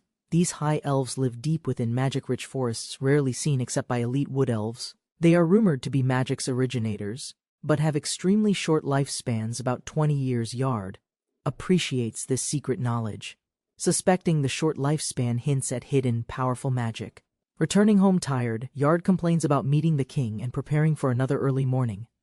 The crowd gathers quietly at the training grounds as the duel between Yard and Thomas begins. Yard appears calm and prepared, standing alone in the arena, ready for the impending duel. Thomas arrives in full armor, supported by his followers, ready to prove his strength. The duel rules prohibit magic and close contact, allowing only steel, swords, and armor. The duel begins immediately, with Thomas launching a swift, aggressive strike toward Yard. Yard refuses to treat the duel lightly, adopting a serious stance that surprises Thomas greatly. Yard's swift strike disarms Thomas, demonstrating unexpected speed and precision during the intense duel. The powerful blow causes a loud explosion, knocking back watching spectators and shaking the training ground. Thomas falls back, terrified and defeated. Overwhelmed by Yard's undeniable skill and power on display, Yard is declared the winner, remaining composed as the crowd reacts to the decisive victory. Spectators are shocked. Yard's strike, though disallowed magic, used a technique greatly enhancing speed and power. Thomas is treated urgently for his injuries while Yard confidently walks away, unchallenged by rules. Sophie embraces Yard, teasing Thomas, signaling her support and Yard's victory. Despite his victory's controversy, Thomas vows revenge, determined to reclaim Sophie and prove himself despite his loss and humiliation. Yard returns tired from the meeting. His maid welcomes him warmly with care and affection. Yard and Alec research forest rules and find a wood elf who recently left the village. Yard shares intimate moments with his maid, complimenting his stressful day with comfort and care. Yard is invited to a noble's dinner despite his reluctance, signaling political pressure ahead. The invitation is from the Earl's family. Refusal would damage Yard's social standing and influence. Yard arrives at the aristocratic district, invited by a prominent noble after defeating his son. The noble Simon Ray Burkfield greets Yard warmly, but Yard senses something unsettling and suspicious. Simon apologizes for his son's obsession with Sophie and offers to revoke restraining orders. Simon expresses concern about the future between his son and Sophie, despite their childhood friendship. Yard learns Thomas is confined to his room, adding tension to the already uneasy meeting. Simon doubts Yard's true intentions, suspecting his noble status might be a deceptive cover. Simon pressures Thomas to stop Yard, warning him failure will bring severe consequences. Yard notes the mansion's strong defenses, realizing Thomas couldn't have planned revenge easily. Yard abruptly ends the visit, citing urgent business despite Simon's desire for more information. Yard activates teleportation magic, leaving abruptly while causing the maid to unintentionally stumble. Yard senses a looming threat as the night deepens, preparing for the coming confrontation carefully. Meanwhile, intimate moments unfold privately, revealing deep emotional complexity beneath the surface of the characters. The situation grows tense as hidden desires and conflicts intertwine during these private exchanges. Yard confronts an unexpected intrusion into a protected space, heightening the tension and suspicion around him. Sophie explains her reasons calmly, causing Yard to reflect on loyalty, trust, and complicated feelings. Sophie, under a drug's influence, struggles with manipulated feelings during a troubling encounter. Yard expresses deep anger and reflects on ancient binding spells and harsh magical punishments. Yard disarms Simon by catching a thrown token, signaling control and dominance in conflict. Simon panics as Yard suddenly disappears, unable to predict his opponent's swift movements. Yard unleashes a powerful magical attack, escalating their confrontation toward a decisive turning point. Sophie's vulnerable emotions surface as she contemplates recent unsettling events with confusion. Yard intervenes, rescuing Sophie from an aggressive figure, asserting control and protection. Sophie expresses conflicted feelings, doubting her relationship with Yard amid recent chaos. Yard reassures Sophie, emphasizing his unwavering love despite attempts to manipulate her mind. Sophie accepts Yard's devotion, acknowledging her past pain but reaffirming their emotional bond. Yard explains the bathhouse facility where they can cleanse and refresh themselves after the long day. Yard gently helps Sophie wash, creating an intimate moment of trust and comfort between them. Sophie expresses embarrassment as Yard carefully tends to sensitive areas, deepening their emotional bond. Their connection grows stronger as Yard's attentive care brings them closer in vulnerability and trust. Sophie confesses her feelings, struggling to balance their roles and her growing affection for Yard. Sophie insists on joining Yard despite concerns, showing her deep desire to be close with him. Yard and Sophie share an intimate moment, strengthening their connection through vulnerability and trust. Meanwhile, Thomas faces disgrace for disrespecting the country, punished harshly for his inappropriate behavior. Sophie learns of Thomas's fate and decides to hide the truth, maintaining their facade of marriage. Yard gives Sophie a protective wedding ring, symbolizing their bond and defense against dark forces. Yard ensures everyone in his household is protected with magical gifts before leaving on expedition. The group prepares for their expedition to Leshiana, organizing horses and wagons for travel. Before departure, a nun sends her regards, unable to join but supporting their mission. The leader decides to travel with a small, unarmed group, raising concerns about companions. Yard persuades his servant to guard his mansion, comforting her after a difficult night. Their journey begins through open countryside, but Yard struggles with severe sleep deprivation. The group nears the town, signaling the end of their long journey through open countryside. They arrive at a small town bordering the great forest of Leshian, quiet and tense. The leader advises rest, reminding everyone to prepare for entering the mysterious forest at dawn. Observing the townsfolk, the group notices a gloomy atmosphere and lifeless expressions throughout the settlement. A friendly elder recognizes the group, offering cautious assistance despite the town's ominous closure. The town desperately begs Yard, the wizard, for help. showing fear and urgent desperation. The elder explains the town suffers from a persistent band of thieves terrorizing them. Despite prior efforts, the town's men have failed to repel the thieves' recent large attack. Yard reveals he is currently on an important mission and suggests seeking help elsewhere. The desperate elder insists on assistance, attracting the attention of mysterious, ominous figures nearby. Yard feels conflicted, questioning why he's always drawn into troubling situations despite his efforts otherwise. Yard reflects on his reluctant decision, recalling how urgent matters forced his involvement in the town's crisis. The elf woman decides to help, determined to resolve the situation swiftly to avoid complaints. As they search the forest, they discover footprints, indicating recent activity nearby. An elf appears, suggesting she might assist on their journey to Leshiana through a cave. Yard and the elf discover the bandits' hideout guarded suspiciously near a cave entrance. Yard entrusts the elf to guard their base, testing her progress and loyalty confidently. The elf encounters bandits who taunt her, trying to intimidate her with crude remarks. She quickly defends herself by casting a powerful ice barrier to block their advances. The bandits rally, warning her that a lone wizard can't handle such overwhelming numbers. A bandit charges aggressively, wielding an axe, preparing to strike the elf defender.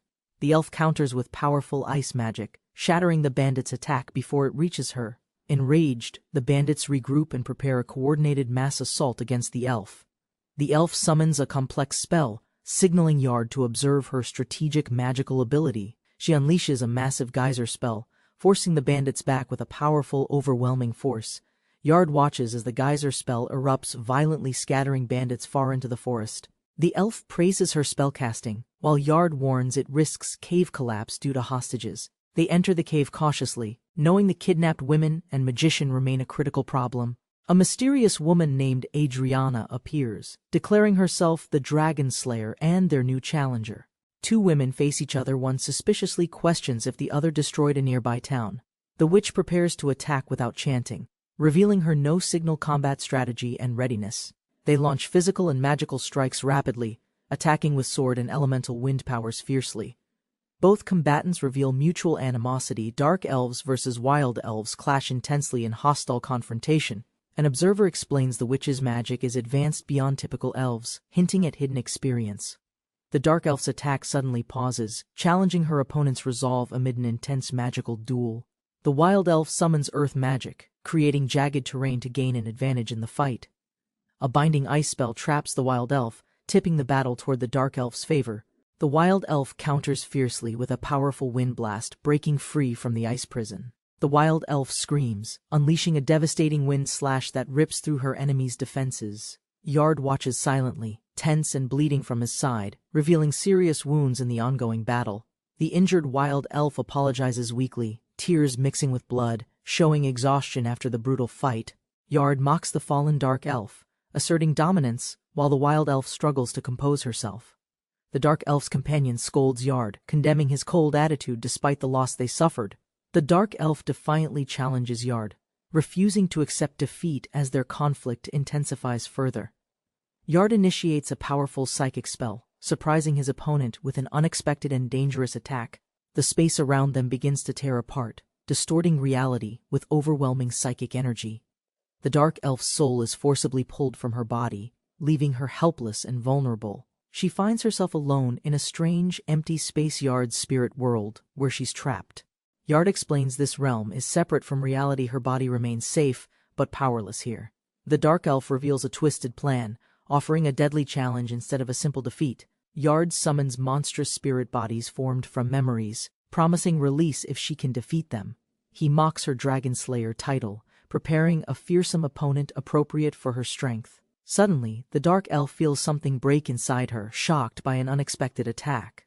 She struggles to escape monstrous jaws pursuing her, frustrated at being targeted by this particular enemy. The dark elf is struck violently, sent flying back from a powerful attack by the dragon. The dragon reveals its fearsome crimson scale, demonstrating strength far surpassing the dark elf's expectations. The dragon roars loudly, preparing to strike with overwhelming power, forcing the dark elf to dodge.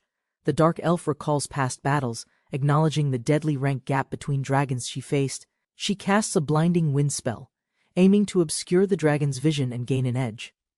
The dark elf launches a desperate head attack on the dragon, aiming to end the battle. The dragon catches her effortlessly, leaving her unharmed while she struggles to break free. Yard watches, impressed by her stubbornness despite her limited magic and physical disadvantage. The captured dark elf desperately pleads for help, fearing she will be devoured by the beast. Yard taunts her, offering control over her body as a replacement for the dead dark elf. The dark elf firmly rejects Yard's unsettling proposal, determined to fight rather than surrender control. Suddenly, the dragon's mouth opens wide, threatening to consume the dark elf, putting her in peril. Yard calmly reminds her of an important fact, hinting at the unique rules of this realm. In this mysterious space, physical harm doesn't affect her. Strange forces begin to surround the dark elf. Tentacle-like shapes emerge, restraining her tightly, intensifying her struggle and increasing the mounting tension. The dark elf's struggle intensifies as surrounding forces overwhelm her, pushing her to a breaking point. The dark elf is shocked and exhausted after intense battle, while Yard approaches confidently, unfazed. Yard uses a resurrection spell, reviving the dark elf despite her previous defeat and weakness. The dark elf apologizes, aware of her inferior strength, but Yard encourages not to lose focus. Yard orders a mission to rescue townspeople before night falls. The dark elf prepares silently, navigating a complex underground passage. They rely on Yard's knowledge extracted from another's memories. Yard and the dark elf enter a room filled with captive women under strange influence. A man is found unconscious nearby, freed from the same peril affecting the women. The man, Van, introduces himself as an adventurer who was captured during his journey. Yard observes Van's condition, noting his resilience compared to the drugged women around them. The dark elf shows determination, ready to help Van and free the captive women immediately.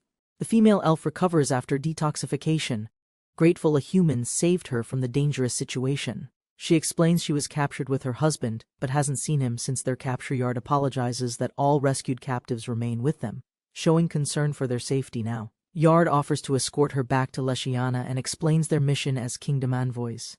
The elf nervously agrees to follow, curious about Yard's mention of shy, reserved negotiators. Natalia greets Yard warmly, establishing trust and introducing herself as they prepare to move forward. The women are detoxified and grateful, but one man receives special attention for his bravery. The dark elf insists on taking the rescued man along as a guide to Leshiana. Yard expresses wariness about trusting the dark elf, concerned about potential deception or hidden motives. The women urge the dark elf to remove Yard's jacket, showing tension and urgency in escape. The group emerges from the cave, relishing fresh air and the bright natural sunlight outside. The dark elf happily changes into her original clothes, but an unexpected incident surprises her. Yard reassures everyone as a defeated foe, Adriana, is revealed, no longer a threat. Natalia struggles to believe the defeat of Adriana, impressed yet skeptical of Yard's claim. Yard decides it's time to leave, but the dark elf urgently calls them to wait. The group marvels at Yard's powerful teleportation magic, doubting it could carry so many people. Yard confidently prepares the teleportation formation, assuring everyone they can safely travel together. Using advanced mass teleportation, Yard transports the entire group swiftly across the landscape. Upon arrival, Yard reports the thieves' defeat and hands Adriana over as the criminal mastermind. Despite gratitude for rewards, Yard is aware of potential tensions arising from the town's resentment. Natalia acts affectionately toward Yard, offering a massage as gratitude for his help today. Yard reminds her of her husband, showing concern despite Natalia's playful refusal. Natalia reveals her husband is likely dead, explaining why she was saved by Yard alone. She encourages Yard to forget the past and open his heart to new love. The scene shifts as servants bring food and drink, while others caution Yard to stay alert. Night falls as the group settles. One exhausted person quietly decides to go to bed early. Nearby, an unknown man contemplates a dangerous plan change, hiding a defiant smile and mystery. The group prepares to enter the dangerous great forest of Leshiana, signaling a critical mission ahead. Led by Yard, the party officially departs, determined to succeed in their diplomatic negotiation. Meanwhile, Lord Alex discusses the alliance with his maid Gina, showing concern for the mission's success. Yard's group includes Natalia to ease tensions, believing her presence will help negotiate with elves. Natalia admits elves distrust humans deeply, while others question her unexpected friendliness toward them. Natalia recalls her past trade role with humans, explaining her experience compared to forest-bound elves. Grateful for their lives saved, Natalia shows affection toward Yard, making others uneasy nearby. The caravan travels carefully, the group vigilant as tension rises during the forest journey. The party reaches the dangerous forest border, warned about entering elven territory with many traps. Yard steps forward, ignoring warnings about traps and the dangers that lie ahead inside. Natalia warns the group to follow closely, emphasizing safety amidst the forest's dangerous terrain. Confused, the group questions where the path is as she effortlessly moves through massive roots. The party recognizes the grand size of Leshiana Forest, and Natalia admits underestimating its dangers. Suddenly, a bear appears. Yard draws his sword, while Natalia confidently shows her elven nature. Lucia struggles to continue, prompting Natalia to insist on carrying her to avoid slowing progress. Yard reluctantly carries Lucia, while others suggest magic could have done it more easily. The group advances deeper. Natalia notices the path is beginning to open up ahead. They arrive at Natalia's village, greeted with surprise and relief by the community. Villagers question Natalia's rescue by a human, expressing mixed feelings about her return. Yard urges calm, sensing tension due to unwelcome guests among the villagers with them. The elven leaders confront Yard and his group, questioning their intentions in the forest. They express disdain for humans and reject the proposed alliance, dismissing human conflicts. Yard demands information about the High Elves, but the chief rebuffs him angrily. Yard's companions caution him, warning that mentioning certain names could anger the entire forest. The chief permits them to stay one night, acknowledging their goodwill but demanding early departure. Night blankets Natalia's village, peaceful tree houses blending into the silent forest environment. Yard and his companions rest outside Natalia's home, exhausted after a long day's journey. Yard struggles with the cold night air, reflecting on the unexpected elven resistance. He expresses surprise that none knew the High Elves' location, thankful for Natalia's timely support. Natalia wakes cheerfully, greeted by a smiling maid while others remain sound asleep nearby. Natalia takes advantage of the men's sleep to become close with Yard privately. They discuss her late husband, revealing a distant marriage rooted in childhood familiarity. Natalia explains elves' low reproduction rates to Yard, highlighting differences from humans. She confesses growing feelings for Yard after he saved her from danger. Despite Yard's teasing, Natalia insists on moving inside to avoid the cold night air. Natalia offers Yard the couple's bedroom, insisting he not sleep alone in any storage room. She teases him, implying their close journey means they shouldn't be separated tonight.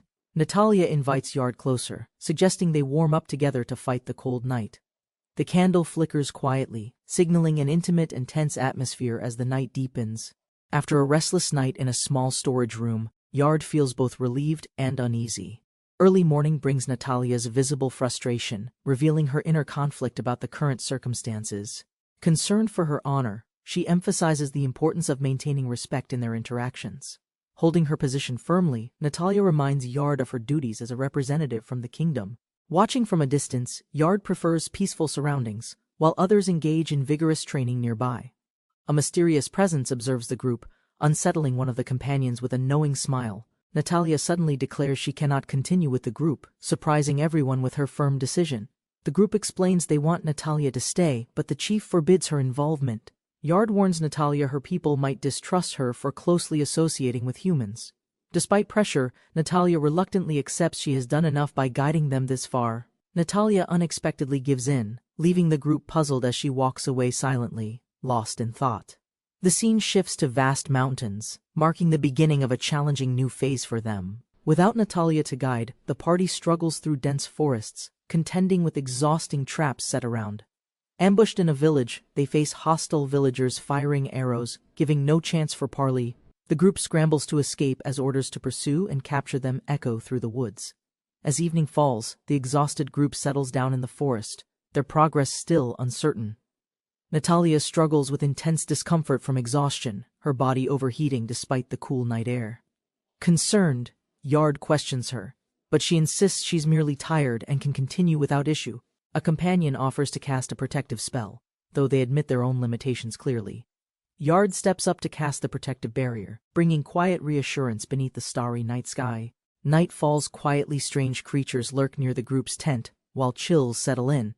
Campfire bands cause cold discomfort. Magic struggles under dense forests, interfering magical energy. Yard gently invites Lucia outside, sensing something is needed despite her obvious hesitation. They move into the woods, quiet tension as they prepare for an important ritual. Yard surprises Lucia, asking her to undress, explaining it's part of the magic experiment, and a magical seal was applied beforehand to prevent certain effects during the journey. However, an unexpected surge of magical energy overwhelmed the seal's limits. The group now suspects that the girl's body can help locate the source precisely. They decide to cautiously remove the seal to investigate further, despite her warnings. The magical energy responds intensely, creating overwhelming sensations and strong reactions. The girl struggles as magical energy intensifies within, with the observer seeking the source's flow. Despite growing strain, she is urged to endure, pushing her limits for the mission's success. The magical energy overwhelms her threshold, causing a critical reaction indicating the crest's breaking point. The unexpected shattering of the magic stone surprises the group, signaling the breakthrough in their search. Thanks to the event, the approximate location of the powerful magical energy source has been identified. It is believed the High Elf resides within the magical energy source they have located. Quiet moments follow as they contemplate the nature of this mysterious presence. Debate arises about how to handle this foreign element within the forest's magic. They agree to consult their queen for guidance before taking any decisive action. The queen implies the answer to their quest might be tied to a powerful being from another world, waiting eternally. The group arrives near ancient ruins, searching for answers deep within the forest's center. They discover a residential area for priests, indicating a hidden, sacred community nearby. A female guide appears, assigned to lead them, revealing their mission's significance and urgency. Access beyond the stone gate is restricted, and the party must wait for authorization. The female guide signals them to follow quietly, leading the group through the guarded area. The group enters a dense, magic-imbued forest where sunlight barely penetrates, sensing danger ahead. Their guide moves swiftly, leaving the party struggling to keep up in the shadowy wilderness. Suddenly, the party loses sight of the agile guide, causing growing concern among the group. One member struggles to breathe, affected by the toxic air designed to target weak magic users. Yard warns about the poison, doubts the priestess's intentions, and debates whether to retreat now. Despite dangers, Yard insists the group must press forward to meet the mysterious High Elf. Hours pass, but the forest's repetitive scenery frustrates the group, making progress feel endless. Suddenly, they stay alert, preparing for potential monsters or threats within the dense woods. Yard discovers footprints possibly belonging to the High Elf, confirming someone else is nearby. The group halts, anxiously observing approaching footsteps, unsure if this encounter is friend or foe. The group realizes they are trapped in a loop, likely caused by a powerful spell. Yard carefully studies their steps, preparing to counter the mysterious magic's confusing effect. The group finds a magical circle and investigates its connection to the trap. Yard identifies the magic as dimensional inversion, a spell that distorts perception and direction. He warns the spell's power increases within the mana pool, making escape increasingly difficult. Yard uses strategic thaumaturgy to counter the dimensional inversion spell, disrupting their sense of direction. He casts a powerful spell, creating a barrier to nullify and break the confusing magic. The advanced nullification barrier erupts, breaching the protection around the sacred grounds. The female guide realizes the barrier's breach, signaling a serious threat to the sanctuary. The group arrives to a shocking sight inside, bracing for unexpected danger beyond the gate. The group approaches the stone gate, surprised at how close they've come through illusions. Yard detects the true form of the mana pool, confirming the magic's resonance nearby. They realize the High Elves must reside beyond, surrounded by magnificent magical energies. Large spirit stones fill the area, suggesting High Elves are true progenitors of magic. Suddenly, someone appears ahead, signaling a significant encounter within the secluded High Elf domain. The guide scolds them for being tricked but acknowledges their success reaching this far. She invites them inside, declaring them worthy guests of the Lord's sacred domain. And then, inside, magical energy thickens, highlighting the guide's great power over the area. An elf servant announces the guest's arrival to the Lord, preparing for the meeting. The Lord welcomes the group warmly after their long, perilous journey to this place. The master of the domain steps forward, asserting his authority over the sacred elves' land. Elaine, the domain's true ruler, gracefully introduces herself, embodying the High Elves' noble lineage. The High Elf Queen confronts the heroes, recognizing their presence and acknowledging their quest for alliance. Sir Alec formally introduces himself, declaring his mission to form an alliance with the elves. The Queen responds firmly, refusing the alliance due to rising tensions and threats from the Demon Empire. She explains the elves' resolve to protect their forest, warning that war might be inevitable. Alec expresses doubt about the elves' willingness to cooperate, questioning if they truly seek human aid. Yard asks what the elves require for an alliance, showing respect for their way of life. Alec offers help and resources, acknowledging human-elf trade relations and potential mutual benefits. The elves remain uncertain, unable to express specific needs, leaving the heroes frustrated with progress. Another hero steps in to continue negotiations, strategizing to advance the alliance talks. Yard meets privately with the elf ruler, hinting at a secret plan behind his mission. Yard warns the conversation may be uncomfortable, preparing the elf queen for difficult truths. He begins the alliance negotiation, setting clear terms between humans and elves. The queen criticizes Yard's detached attitude toward the forest elves' danger and their protective barrier. Yard defends the forest elves, emphasizing their importance and mistreatment by outsiders. The queen explains complex elven relations, indifference and separation, not simple coexistence or control. Yard suggests forming alliance solely with high elves, as forest elves follow their own ways. The queen agrees but questions what benefits humans can offer to high elves specifically. Yard hints that high elves seek unchanging qualities that survive all worldly transformations. He reveals their true desire: eternal life, incorruptible bodies, and spirits beyond imperfection. The queen reflects, surprised by the suggestion, wondering if that ambition matches their own desires. Yard reveals the queen's true nature as a rare, imperfect spirit born from magical convergence. He explains high elves' physical bodies are magical, sustained by cores absorbing world's magical power. The queen acknowledges their desire for cores to become complete, immortal beings beyond imperfection. She admits their strict rule to contain mana loss, confirming her kind indeed fits Yard's description. Despite facts, the queen emphasizes that mere knowledge holds no meaning without action or understanding. The elf queen questions the costly alliance, highlighting their scattered kin's desperate search for cores. She demands an answer, pressing the human representative to justify this uncertain and dangerous pact. Yard refuses to barter his knowledge as a bargaining chip, revealing he was summoned from another world. He explains advanced core embedding techniques from his former world, surprising the queen with modern science. Yard promises to provide a core to everyone if the alliance is accepted, including the hidden. The elf queen is overwhelmed by the promise. Having searched for cores for many years, Yard states, preparations require time. Confident his claims will be proved true within days. The queen offers conditional trust, requesting Yard truly bestow cores to their people.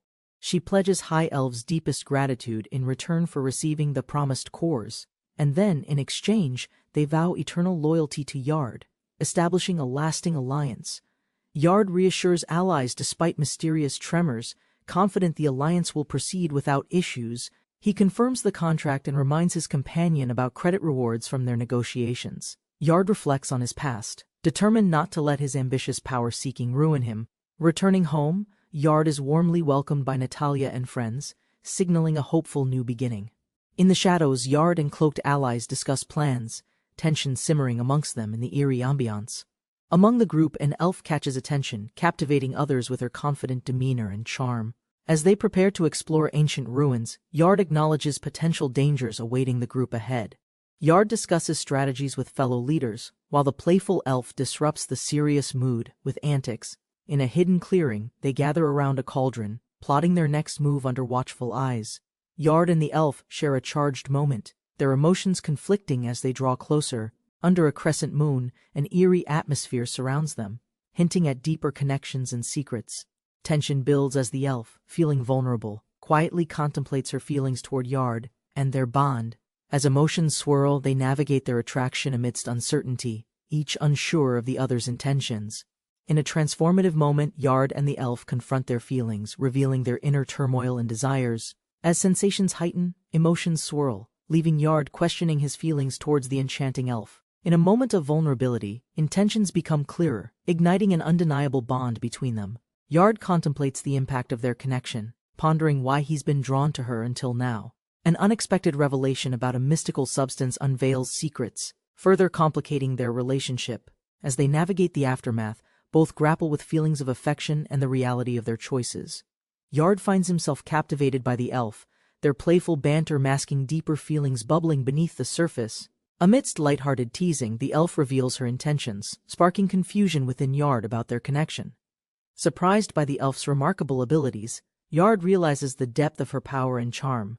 As the situation unfolds, they share a moment of vulnerability, creating a bond filled with unspoken tension. In a critical moment, they confront their feelings, recognizing the complexities of their relationship and its implications. Yard expresses his desire for control, revealing a preference for being the one who leads in their dynamic, a mixture of excitement and trepidation in her eyes as she processes his boldness. Emotionally charged moments pass between them, filled with anticipation and curiosity about their evolving feelings. Playful challenge, Yard encourages her to embrace her desires, heightening the tension between confidence and vulnerability.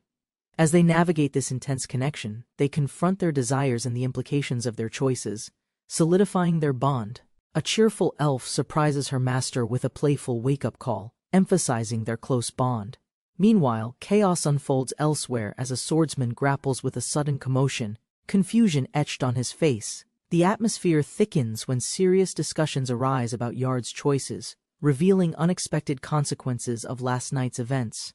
Friends express their concern, questioning Yard's rationality after chaotic developments and hints of deeper connections. Revelations about a mysterious figure named Levin arise, stirring emotions among the group. They process the implications. Conversations about loyalty unfold as an elf declares her affection for Yard, highlighting the depth of their. A moment of reflection arises when male characters consider how Yard ranks among them, like the returned bracelet, and concern about past events, revealing layers of intrigue in their relationships. The dynamic shifts as questions about communication arise, hinting at deeper secrets and the complexities. There's a promise to address misunderstandings, showcasing the need for resolution in their tangled emotions. As tensions rise, an elf nervously approaches Yard, sensing his displeasure and questioning his feelings. In a moment of vulnerability, she expresses her sincere desire to be with him, revealing her emotions amidst uncertainty. Yard reflects on their relationship, acknowledging her charms but also the complexity of their positions. An honest conversation unfolds, where he reassures her of his admiration, emphasizing he never held any disdain for her. The air thickens with unresolved feelings as Natalia grapples with her hopes, setting the stage for deeper explorations.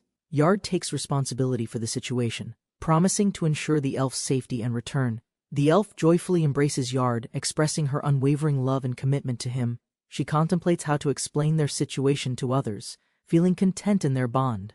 In a sacred space, Yard prepares for an important ritual, sensing the weight of fate. Serious, Yard discusses the delicate requirements for embedding the core effectively with the mage. Reflecting on centuries, he realizes the immense value of rare magical stones for their kingdom. Completing the preparations, the mage feels overwhelmed, aware of the risks involved in artificial creation. Examining the results, Yard is both impressed and cautious, weighing the implications of their success. Yard observes the mage's lack of response, questioning the effectiveness of their prior connection. He reassures her readiness as they prepare to fulfill their promise involving the spirit core. With a focused expression, Yard prepares to imbue magic, emphasizing the ritual's critical nature. Invoking the spell, Yard wishes for success, guiding the mage through the core creation process. As the spirit core materializes, the surrounding energy surges, promising to strengthen their future endeavors. The mage reflects on the origins of spirits, connecting them to the divine presence of gods. Yard inquires about her feelings after embodying the core, seeking her perspective on the change. She senses a warm influx of love from the forest people, filling her spirit with energy. Grateful and emotional, she thanks Yard, realizing the depth of their bond after the ritual. Pondering her newfound strength, she wonders if the core's influence transformed her into a gentler being. Gently, Yard checks her readiness, seeking assurance that the core has fully integrated within her. Surprisingly, her reaction reveals a stark contrast to her earlier demeanor, hinting at significant change. Immersed in a surge of unexpected sensations, she reflects on how the core has transformed her. Overwhelmed by the torrent of new feelings, she contemplates the nature of their deepening connection. Pondering the essence of intimacy, she recognizes how emotional bonds intertwine with physical closeness. The elf cautiously offers a gesture of gratitude, inviting Yard to explore new feelings together. In a quiet chamber, nervous yet trusting, she wonders if this unexpected closeness is proper. Yard responds with care, gently reassuring her as their bond deepens through soft connection. She's attentive to every touch, signaling comfort despite unfamiliar sensations awakening inside her. Their closeness grows stronger. Yard carefully increases intensity, both learning the depths of shared trust.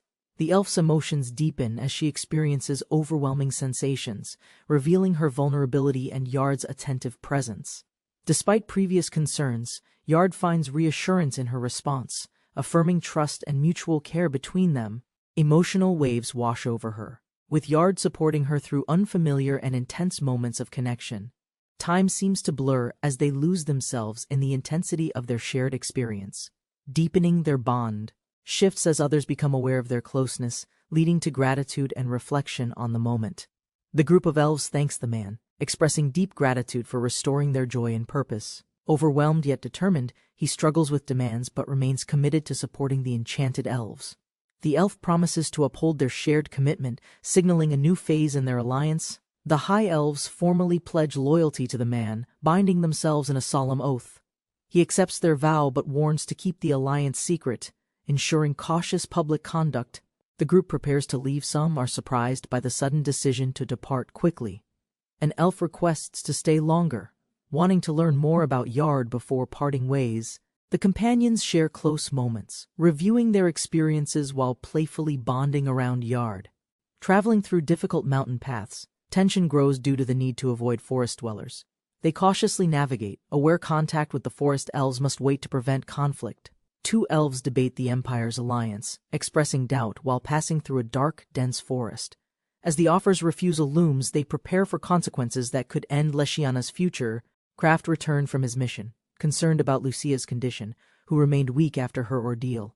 Yard urged caution as he sensed tension, aware danger lurked nearby, ready to strike. A dark elf appeared, revealing suspicions of assassination plots involving the kingdom's involvement against Leshiana. Confrontation ensued, revealing Elmaya, a former ally, evoking memories of a past failed mission. Tensions rose as betrayal was suspected, crafting a dangerous alliance against common enemies threatening their futures. Jasper rallied his allies, excitedly planning to capture the hero, eager for glory and recognition. Tensions escalated as Yard and his team prepared, swiftly moving to counter Jasper's reckless ambitions. Jasper unleashed powerful magic, commanding flames against their enemies, believing victory was within his grasp. In a shocking turn, arrows struck Jasper, wounding him and shifting the battle's momentum unexpectedly. Meanwhile, the forest elf priests observed, contemplating their stance in the conflict, foreseeing troubles ahead. Jasper staggered, feeling the weight of his injuries, yet his determination surged despite the pain. Bound and frustrated, he demanded his captors release him, a spark of defiance igniting within. Kraft reluctantly intervened, explaining the need for cooperation, hoping to extract valuable information for survival. As they confronted revealing truths, the atmosphere thickened, each character aware of the stakes involved.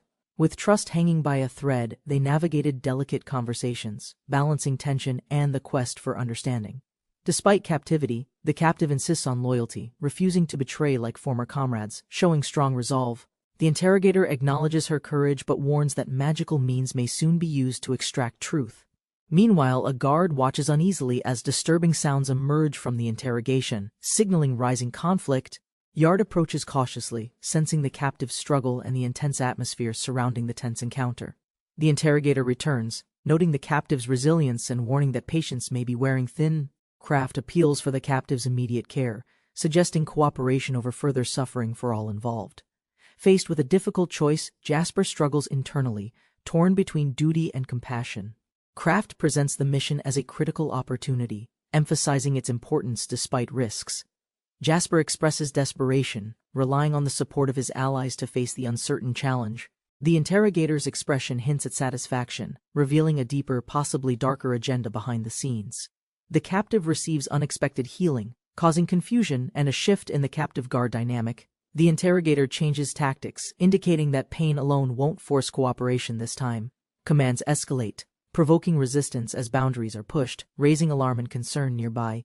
Jasper watches uneasily, unsure of what is unfolding but sensing the intensity of the situation. The interrogator reveals a potent substance was confiscated, hinting at its amplified effects now being tested. The captive reacts unexpectedly, her body responding despite resistance, while Yard watches carefully. Physical discomfort grows stronger, visibly affecting her. As Jasper observes the troubling changes nearby, Yard smiles coldly, signaling the start of the next phase of the interrogation without hesitation. The captive braces herself for the continuation of the intense interrogation as Jasper faces the challenge. Yard demands information about the Empire's plans and allies, maintaining intense pressure on the captive. His hands roam, Emphasizing a method of interrogation that blends physical and psychological control, the captive shows clear discomfort while Yard taunts her, extending the interrogation's length deliberately. Jasper, watching anxiously, is concerned for his companion's safety amid the escalating captivity. Jasper explains he muffled the sounds to protect others, while the captive struggles silently. Yard continues his psychological pressure on the captive, probing for vulnerabilities, carefully observing her reactions. The captive struggles against his advances, showing signs of weakness, yet maintaining her fierce resolve. Despite physical pressure, the captive vows loyalty to her cause and refuses to submit to her captor. Yard intensifies the interrogation, exploiting moments of vulnerability while she fights to stay strong. The situation escalates as the captive's resistance wavers slightly, increasing the tense atmosphere between them. The captive reaches her physical limit, overwhelmed but still enduring despite the intense pressure. She involuntarily reacts as the intensity crescendos, marking a critical turning point in the ordeal. Jasper watches helplessly, furious and desperate, as his companion endures the ongoing torment. Flashback to their childhood, highlighting the bonds and personalities that fuel Jasper's determination. Jasper rallies, promising to support Lily no matter what, reaffirming their deep friendship and loyalty. Jasper vows to protect Lily, planning to become important enough to shield her from harm. Lily, moved, recalls Jasper's deep feelings and his reason for joining the military. Despite enduring intense pressure, Lily remains loyal, refusing to betray her comrades or secrets. Yard pressures her to give in, suggesting she has reached her breaking point. Lily firmly resists, willing to accept her fate rather than betray her friends. Lily apologizes to Jasper, clearly strained but still enduring the captor's advancing pressure. Yard intensifies the coercion, physically forcing reactions as Lily struggles to maintain composure. Yard declares frustration with the drawn-out interrogation, signaling a shift in tactics. Despite the captive's distress, Yard insists on continuing, driven by his own intentions. The situation grows increasingly overwhelming for Lily as Yard's control tightens, amplifying the tense atmosphere. Yard pushes the captive further, deliberately increasing the intensity to break her spirit. The captive's resistance falters, her distress evident as the pressure continues unabated. Jasper watches the scene helplessly, his emotions overwhelmed as his friend endures the torment. Outside, the surroundings are calm, contrasting the turmoil within the captive's confinement. She appears, reacting to news of Jasper, hinting at deeper connections and unfolding events. They extracted secrets using psychometric magic, discovered the Empire's goal differs from their own alliance. The Empire's alliance is a disguised submission request negotiators prepare amid increasing forest unrest. Intelligence reveals Leshiana will become a battlefield soon, training hidden adventurers for the coming conflict. Discussion on magic control spell that drains target's power, boosting casters but with limitations. The spell's drawbacks include permanent power loss for targets and temporary caster enhancement, proving inefficient. Yard casts a mental resonance spell to manipulate and control the captive's mind for information. Despite rapid adaptation, the captive's mind remains immature due to memory erasure, showing room to grow. Yard deems the captives no longer useful as informants and suggests using them as test subjects. Yard decides to personally take the woman home and inform Elaine and Alex about the situation. A group of captors chases a young woman through a dark, dense forest at night. The woman struggles to outrun her pursuers, who threaten to strip her belongings forcibly. She falls, and one captor seizes the opportunity to capture her despite her pleas. The captors celebrate ruthless dominance as they overpower their captive, showing no mercy. Suddenly, a mysterious figure intervenes, forcefully knocking down one attacker to protect the woman. Sagami intervenes, causing the captive to flee. While tensions rise over trust between humans, Sagami explains their kingdom allies with the forest elves and urges her urgent escape. Just as the alliance nears, an unexpected attack threatens, prompting chances to strengthen elven ties. Sagami and allies organize quickly to surround the enemy, defending their land assertively. Sagami vows to protect their home fiercely alongside other warriors, ready for battle. Attackers cast fire magic to force elves out, escalating the battle near the forest's edge. Defenders retaliate with water spells, fiercely protecting the sacred sanctuary from the Empire's forces. Amid explosions, allies reassure captives inside Yard's magical barrier, ensuring their temporary safety. The defenders express confidence that Yard will find a way to handle the escalating threat. Yard and his companions assess the battlefield, noting that only weaker enemies remain nearby. Yard's power surges, his student impressively casts endless spells without tiring during their training. The student exuberantly practices, shouting battle cries, gaining confidence under Yard's watchful eye. Yard warns against reckless excitement, fearing critical mistakes from overconfidence in dangerous situations. An enemy acknowledges Yard and the Dark Elf's skill, questioning why they intervene in conflict. Elite fighters, the Dragon Slayers, arrive confidently, ready to eliminate weaker foes and ensure victory. Yard and Elle discuss the arrival of a different Dragon Slayer, Adriana, joining the conflict. Elle admires Adriana's solo dragon-slaying feats, but insists their party surpasses her achievements. The Dragon Slayers prepare for battle, surprised by Elle's formidable presence and confidence. The opposing leader warns Elle of his most powerful spell to avoid past mistakes. Elle unleashes her strongest magic, determined to complete the mission and overcome their enemies. Facing danger, the team prepares their standard plan under their captain's determined command. Elle enchants the captain's sword with light magic, enhancing weapon strength against enemies. The captain boasts their power, urging the enemy to surrender before facing their might. Suddenly, Elle executes a powerful, unexpected magical attack, surprising everyone on the battlefield. The captain is shocked. Elle casts a rare fourth-class material creation spell, escalating the fight. Elle traps Adriana in a massive ice prison, immobilizing her mid-air during the fierce battle. Adriana struggles violently within the ice, breaking small shards as she fights to escape. Yard stands reliably outside the ice, monitoring the containment while preparing for the next move. Exhausted but victorious, Elle proudly tells Yard she has defeated Adriana with her powerful spell. Yard releases Adriana's frozen prison, ready to face the next challenge with calm determination. Yard scolds Elle for reckless magic use, warning about the cost of wasted, accumulated power. Elle reflects, acknowledging the need for better judgment in choosing and timing powerful spells. Captured enemies face grim fates, while desperate pleas for help echo through the forest. Tortured prisoners suffer violently, revealing the brutal reality of battle and monstrous torture. Vengeful forest creatures retaliate by harming humans who damage their home, balancing an eye for eye. The forest spirits imprison captives, punishing them harshly for the destruction caused by fire. A silent, determined elven figure stands amid the chaos, embodying the forest's fierce wrath. The forest spirits revel as they prepare to launch a powerful counterattack on their enemies. The elven leader reflects on her newfound magical freedom, crediting an important figure for this power. A signal blast rises above the distant forest, calling elven forces to action. Elven warriors ready themselves, determined to confront and expel foreign threats from their homeland. Arrows fly across the forest as the elves demonstrate their loyalty and power against invaders. Lord Sagami struggles, exhausted and breathing heavily, while arrows fly rapidly toward their position. Sagami confirms he can continue, but the group faces overwhelming enemy numbers and disadvantage. Suddenly, an unexpected powerful force steps in, dramatically shifting the battle's momentum. Two mysterious warriors arrive, claiming responsibility to protect the forest and its people. Explosions erupt as the enemies are overwhelmed. Relief and hope wash over the injured soldiers. A powerful warrior fiercely protects a vulnerable ally, fending off advancing enemies in the forest.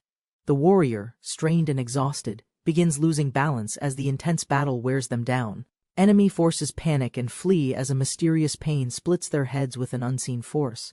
A shocked observer recognizes the arrival of a revered figure outside the sanctuary, breaking expectations. The aftermath reveals unconscious elves scattered on the ground, signaling a sudden and devastating attack.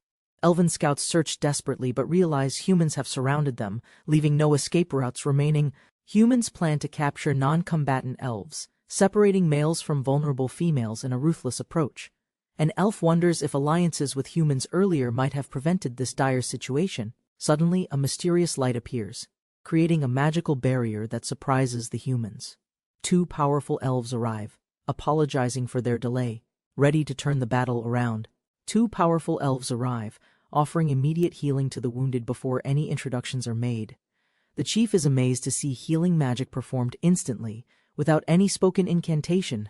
A human soldier panics as his blade suddenly stops working, shocked by an unknown force. The elves unleash swarms of magical insects, attacking the enemy, forcing them into chaos and retreat. The battle ends with the enemies defeated, thanks shared as peace returns to the forest. The last battlefield quiets as survivors gather. A leader calls all to raise their heads. Dark clouds gather and rain begins, signaling change and cleansing after fierce conflicts end. Forest creatures stir, sensing the rain bring healing and renewal to the wounded land. Elven leaders watch the rain, believing it washes away battle scars, a blessing given.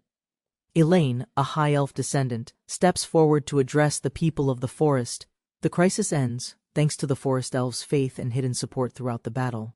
The grateful chief struggles with emotion, knowing there's an important matter he must address next. High elves reveal they suffered a curse but were cured by a secret technique from a hero. Some humans saved elves on the battlefield, showing the possibility of trust and changing relationships. A pledge for peace is made, emphasizing that not all humans are enemies to the forest. Elves of Leshiana vow alliance with the Anriant Kingdom to oppose the demonic empire threat. The alliance aims to maintain peace in the vast forest bordering the human lands. Inside the palace, scheming voices question if the plan to ally with elves was wise. A royal advisor cautions that the miraculous rain by high elves might reveal dangerous secrets. The intrigue deepens. The true source of magic is hidden, threatening to unravel delicate peace. They decide to let rumors persist, secretly embracing the truth of the forest's true savior. The woman confesses her loyalty, claiming the forest as her domain and his personal plaything. Their passion deepens as their relationship solidifies, blending power and desire intimately. They share a private moment before the signing ceremony, building trust and solidifying the alliance. The alliance between Alec and Elaine is quickly formalized amid heartfelt farewells from the elves. Natalia is determined to join the royal capital, bound by a promise made earlier. She teleports ahead, planning to carefully manage tensions with Tia after the war spoils arrive. The group travels together, uneasy but hopeful, heading toward the capital with mixed emotions. As they depart Leshiana, bittersweet farewells mark the end of an eventful journey. The caravan moves onward, the royal capital awaiting their arrival and the next chapter ahead. Yard awakened in a luxurious room, reflecting on his new life in this world. He recalled returning to the royal capital, his fate intertwined with noble responsibilities awaiting him. Entering the audience chamber, Yard learned about alliances and titles bestowed upon deserving individuals. Surprised, he discovered higher titles granted unexpectedly, leading to confusion about his true position. Feeling fatigued, Yard declined an invitation, preferring solitude to contemplate his role in this universe. A maid approached Yard shyly, asking if she could join him for a moment. They spent the night working together, the hours slipping away until nearly dawn arrived. After a satisfying meal, Yard expressed delight, while the maid basked in his approval. Discussing cooking, other elves debated their culinary styles, highlighting their unique skills and traditions. A cheerful elf declared her date with Yard, stirring feelings of competition among others. Yard, wearing sunglasses, prepared to fulfill a promise while leading his companion down the street. They approached a building with an unusual name, confirming it matched their intended destination. A conversation hinted at the establishment's reputation, with caution regarding appearances in the bustling backstreets. A friendly but quirky owner welcomed them, pitching the establishment's services to potential patrons. Yard clarified their purpose, assuring the proprietor they were not customers needing assistance at that moment. The shop owner urged them to be quick and quiet since many customers were sleeping. Yard and his companion learned about Levin's troubling past, sold as a male prostitute. Finally, they found Levin, who seemed oblivious to what was happening around him. Yard introduced the serious matter regarding Natalia, Levin's wife, catching his attention immediately. Levin recalled being sold right before his rescue, casually discussing the events with a light heart. Levin jokingly suggested that a little extra to his redemption fee would smooth things over. Despite his lightheartedness, he acknowledged that infidelity wasn't acceptable, fearing his wife's anger. Yard perceived Levin's casual attitude as troubling, sensing a deeper arrogance in him. Levin proudly boasted about his popularity with rich customers, contrasting himself with Yard's experience. A strange interaction unfolded as Levin displayed his naivety, prompting an unexpected reaction from Yard. Natalia confronted Levin, furious that he had been enjoying himself while she was tormented by thieves. Levin tried to cool the situation, claiming there was a misunderstanding about the circumstances. The owner of the establishment got frustrated with the noise and demanded everyone quiet down or leave. After settling the situation and paying for Levin's redemption, they hurriedly left the back streets. Meanwhile, other characters were seen enjoying the local market, oblivious to the chaos that had just unfolded. Natalia questioned why Yard paid money for Levin, insisting they should have just left him. Yard calmly explained that solving problems with money prevents bigger troubles in the future, and that he had decided to leave the past behind.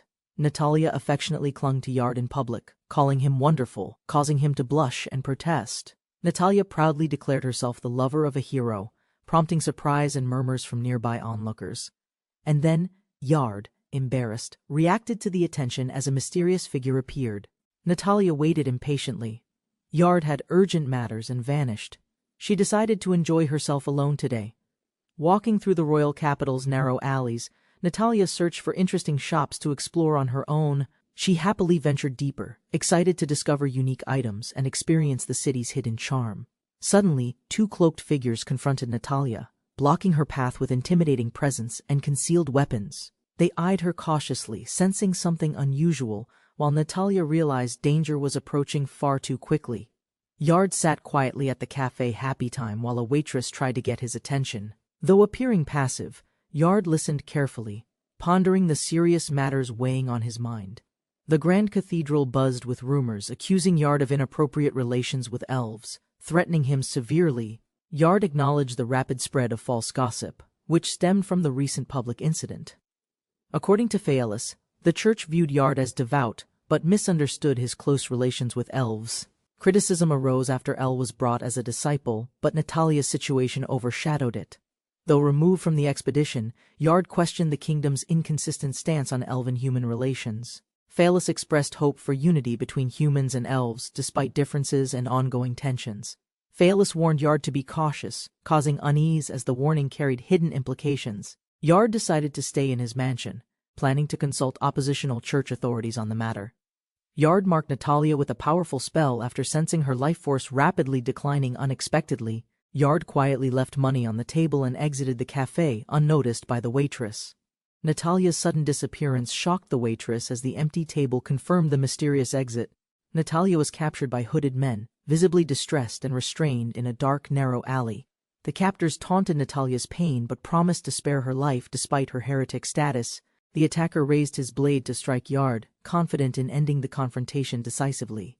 Suddenly, the attacker collapsed in pain, shocked by unexpected resistance from an unseen force. His comrades searched frantically, discovering Yard had vanished while Natalia safely returned to the mansion.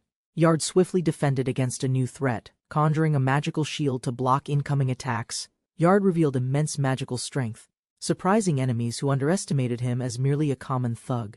Yard threatened divine punishment against anyone harming his allies, showing extreme confidence in his power. The attacker realized Yard's strength was monstrous, a terrifying foe far beyond ordinary men. Yard's power caused massive destruction in the city, warning others of severe retribution consequences. Natalia suffered painful injuries from the attack but remained determined to recover and fight back. After resting, Natalia insisted on revenge, refusing to let attackers escape punishment unscathed. Yard warned Natalia about their precarious situation, hinting at the backlash they would face. Natalia understood societal resistance against their interracial marriage. Determined to proceed despite obstacles ahead, she promised Yard intimacy and domestic support, hoping to convince him with affectionate benefits. Natalia offered to explore bold ideas in their relationship, surprising Yard with her openness. Yard contemplated marrying the princess, but thought the practical choice for a second wife was Tia. Despite status, Yard felt powerless compared to the maid. Recognizing her true influence over him, Yard discussed troubling details found in the attacker's mind, preparing for their next strategic move. Yard requested the maid's assistance once again, indicating more challenging tasks lay ahead for them. Yard isolated himself in his mansion to avoid the church while researching Liciana's mysterious samples. The maid brought Yard a light meal, supporting his preference for focused indoor work. With the head maid absent, another maid dutifully managed Yard's needs, showing obedience and respect. Yard noted the noble maid's growing reliance on him after many dangerous expeditions together. Yard informed Lucia that the requested treatment was complete and hinted at a new important task. Yard brought his maid to the basement, reassuring her despite her nervous questions and concerns. The maid presented Yard with a figure to introduce, signaling an important upcoming encounter. In the basement, Yard was greeted by captives awaiting his arrival. Subdued and restrained, he unmasked one captive, revealing a bound elf girl, drawing attention and tension in the room. Yard told Lucia she was fortunate to receive a new companion, implying a new alliance. Magic Crest activated, confirming the captive's obedience and readiness under Yard's strict control. The captive struggled emotionally over her lover's uncertain fate, hiding fear behind a stern expression. Yard warned her behavior would decide her lover's survival, escalating the stakes of her compliance. He observed her reactions carefully, applying pressure while she fought to maintain composure. Unexpected touches triggered sudden emotional responses, revealing her inner vulnerability despite external restraint. Yard explained that absorbing magic through tattoos creates intense sensations as power circulates within. He insisted she focus, pushing boundaries while she resisted and felt conflicted. He reminded her to remain still, increasing the psychological and physical strain during control. Yard questioned her resolve, probing whether she still hoped to save her lover amid pressure. He reassured her, promising kindness only to those proving their value, heightening her distress. Yard demanded proof of endurance while the captive endured intense magical stimulation under close observation. Overflowing energy signaled the creation of a magic stone, an important sign for future events. Despite discomfort, the captive felt conflicted about being controlled by someone she despised. She reached a critical breaking point. Overwhelmed by the intense magical pressure applied to her, Yard concluded she still held value alive, assigning Lucia to oversee her recovery and monitoring. Yard assigned EL to mentor the captive, guiding her through complicated magical tattoo technology lessons. He praised Elle for mastering advanced magic tattoo treatments alone, encouraging further skill development. With approval given, Elle cheerfully followed Yard's bedtime call, signaling an end to a long day. The story briefly shifts to reveal current intelligence about Philpott, setting up upcoming challenges. Tia received acknowledgement for her efforts from Yard, preparing for new strategic developments ahead. Yard welcomed Tia to discuss Philpott, the senior bishop, whose involvement remained puzzling and critical. Tia reported nothing suspicious, though memories showed Philpott's clear connection to the mysterious attacker. Yard expressed appreciation for Tia's help, highlighting the maid's valuable assistance in investigations. Tia revealed protective magic tools enhancing abilities and hiding identities, preparing for concealed operations. News arrived that Lady Faylis hadn't appeared in the capital, sparking concern and speculation among officials. Yard planned to consult a skeptical bishop to clarify the troubling mystery surrounding Lady Faylis. Preparing for departure, Yard instructed Tia cautiously, suspecting Philpott's involvement in Lady Faylis's disappearance. Yard worried that disturbing the situation might trigger dangerous consequences. Deciding to proceed with caution, the ancient cathedral loomed ominously, housing secrets and powerful magic vital for Yard's quest. Stealthily, Yard approached, observing two guards stationed at the cathedral's entrance, wary but determined. Realizing the magic barrier obstructed his progress, Yard contemplated strategies to locate the saint. Deciding to confront the situation directly, Yard prepared for action, channeling his magical abilities. A soft tap echoed as he approached the door, alerting the guards to Yard's presence. Yard overheard guards discussing a talented new recruit at the guild, curiosity piquing his interest. He continued to eavesdrop, wanting to uncover more about this mysterious recruit's abilities. Meanwhile, Ferris, feeling a familiar presence, woke up, sensing Yard's voice calling her. Recognizing the connection through the magical bracelet, Ferris wondered about Yard's intentions and urgency. Yard revealed that Ferris was captive she needed to escape from Philpott's grasp in the temple. Yard learned that Ferris agreed to help resolve issues involving the heretical Viscount, showing bravery. Bishop Philpott expressed gratitude for Ferris's cooperation, believing her involvement would benefit their cause. Urgent news arrived, prompting the need for Ferris's immediate attention regarding the heresy trial proclamation. Concerned, Ferris realized movements were forming against her, potentially leading to accusations she never anticipated. As fear settled in, she reassured Philpott that the church was not united against them. Ferris learned of hidden rooms within the cathedral and decided to take responsibility for her safety. She reluctantly revealed the complexity of her situation under Philpott's arrangement, causing confusion and concern. Forced into a marriage proposal, Ferris explained how it was meant to deflect accusations against her. She expressed her outrage at the idea of marrying without love, noting their significant age gap. Overwhelmed, she admitted being locked in a room and unsure how to escape from Philpott's hold. Yard struggled to locate Ferris through the magical barrier but promised to save her soon. Ferris lay quietly, waiting anxiously as the communication cut off, unsure what would happen next. She reflected on Yard's unexpected healing powers and rumors accusing him of immoral relationships. Yard's reckless bravery during missions turned hopeless situations around, earning respect despite his flaws. Ferris admired Yard's sacrifice and mystery, realizing the danger he faced to protect her. Ferris called out to Yard but sensed something was wrong as the door suddenly locked. She greeted Yard warmly, unaware of the danger lurking just outside the room's threshold. Bishop Philpot appeared quietly behind Ferris, unexpectedly confronting her with a sinister expression. Ferris struggled fiercely to escape Philpot's grasp, shouting for help while feeling terrified. Philpot threatened Ferris, angry at her resistance and determined to force obedience by any means. Bishop Philpot sexually assaulted Ferris, forcing himself upon her despite her desperate protests and fear. Ferris struggled to resist, crying out in pain and horror at the violation happening. Suddenly, Ferris called for Yard desperately, hoping for rescue amid the terrifying ordeal. Yard responded instantly, unleashing powerful magic that shattered the room and stopped the attack. Philpot was stunned as Yard's intervention saved Ferris, leaving them both shocked and relieved. Yard arrived, confronting Viscount Werner after breaking through the barrier, surprised to find him there. Yard expressed deep disappointment in the Viscount's actions against Ferris, emphasizing his responsibility as hero. Using his magic, Yard restrained the Viscount, causing him pain and confusion as he struggled. Ferris recovered, with friends checking on her condition and noticing her disheveled appearance. Yard continued inspecting Ferris carefully, concerned about her injuries and overall well-being after the ordeal. Yard checked Ferris carefully and noted there was no bleeding, surprising her greatly. Suddenly, Ferris shouted as something unexpected happened at the big mansion outside. Yard and Ferris arrived at the Werner mansion. Tension lingered as she seemed upset. Ferris exclaimed in shock, reacting emotionally to Yard's sudden and unexpected actions. Yard left abruptly, surprising Ferris, who hesitated and regretted feeling conflicted about his departure. Yard led Ferris to a hidden entrance near the mansion's opposite side, searching carefully.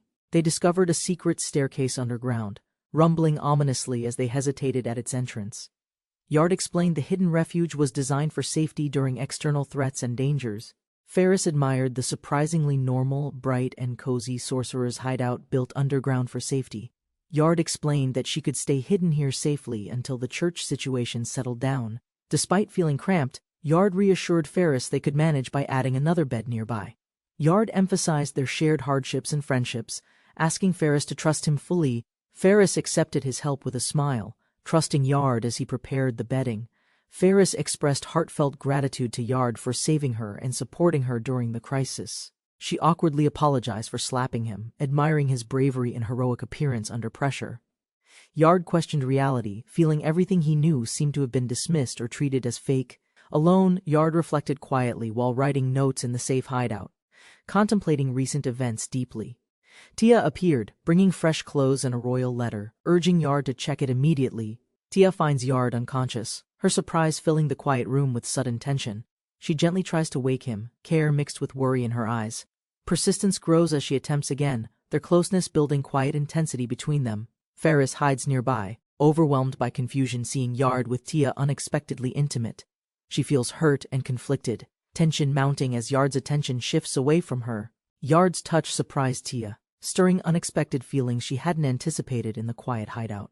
Ferris lay resting, unaware of the subtle moments unfolding nearby, lost in her own thoughts. Suddenly, Ferris felt an unexpected sensation, her body reacting instinctively, confused yet unable to respond. Tia admitted her limits, expressing vulnerability while Yard watched, maintaining calm control of the situation. Yard reassured himself. Ferris remained peacefully asleep, determined to protect her until fully recovered.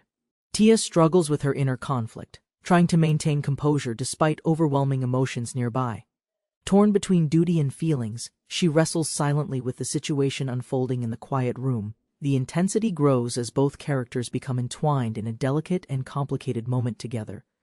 Tia fights to control her reactions, fearing any sudden sound might reveal their secret. Meanwhile, Ferris remains unaware, lost in her own deep sleep, untouched by the tension above.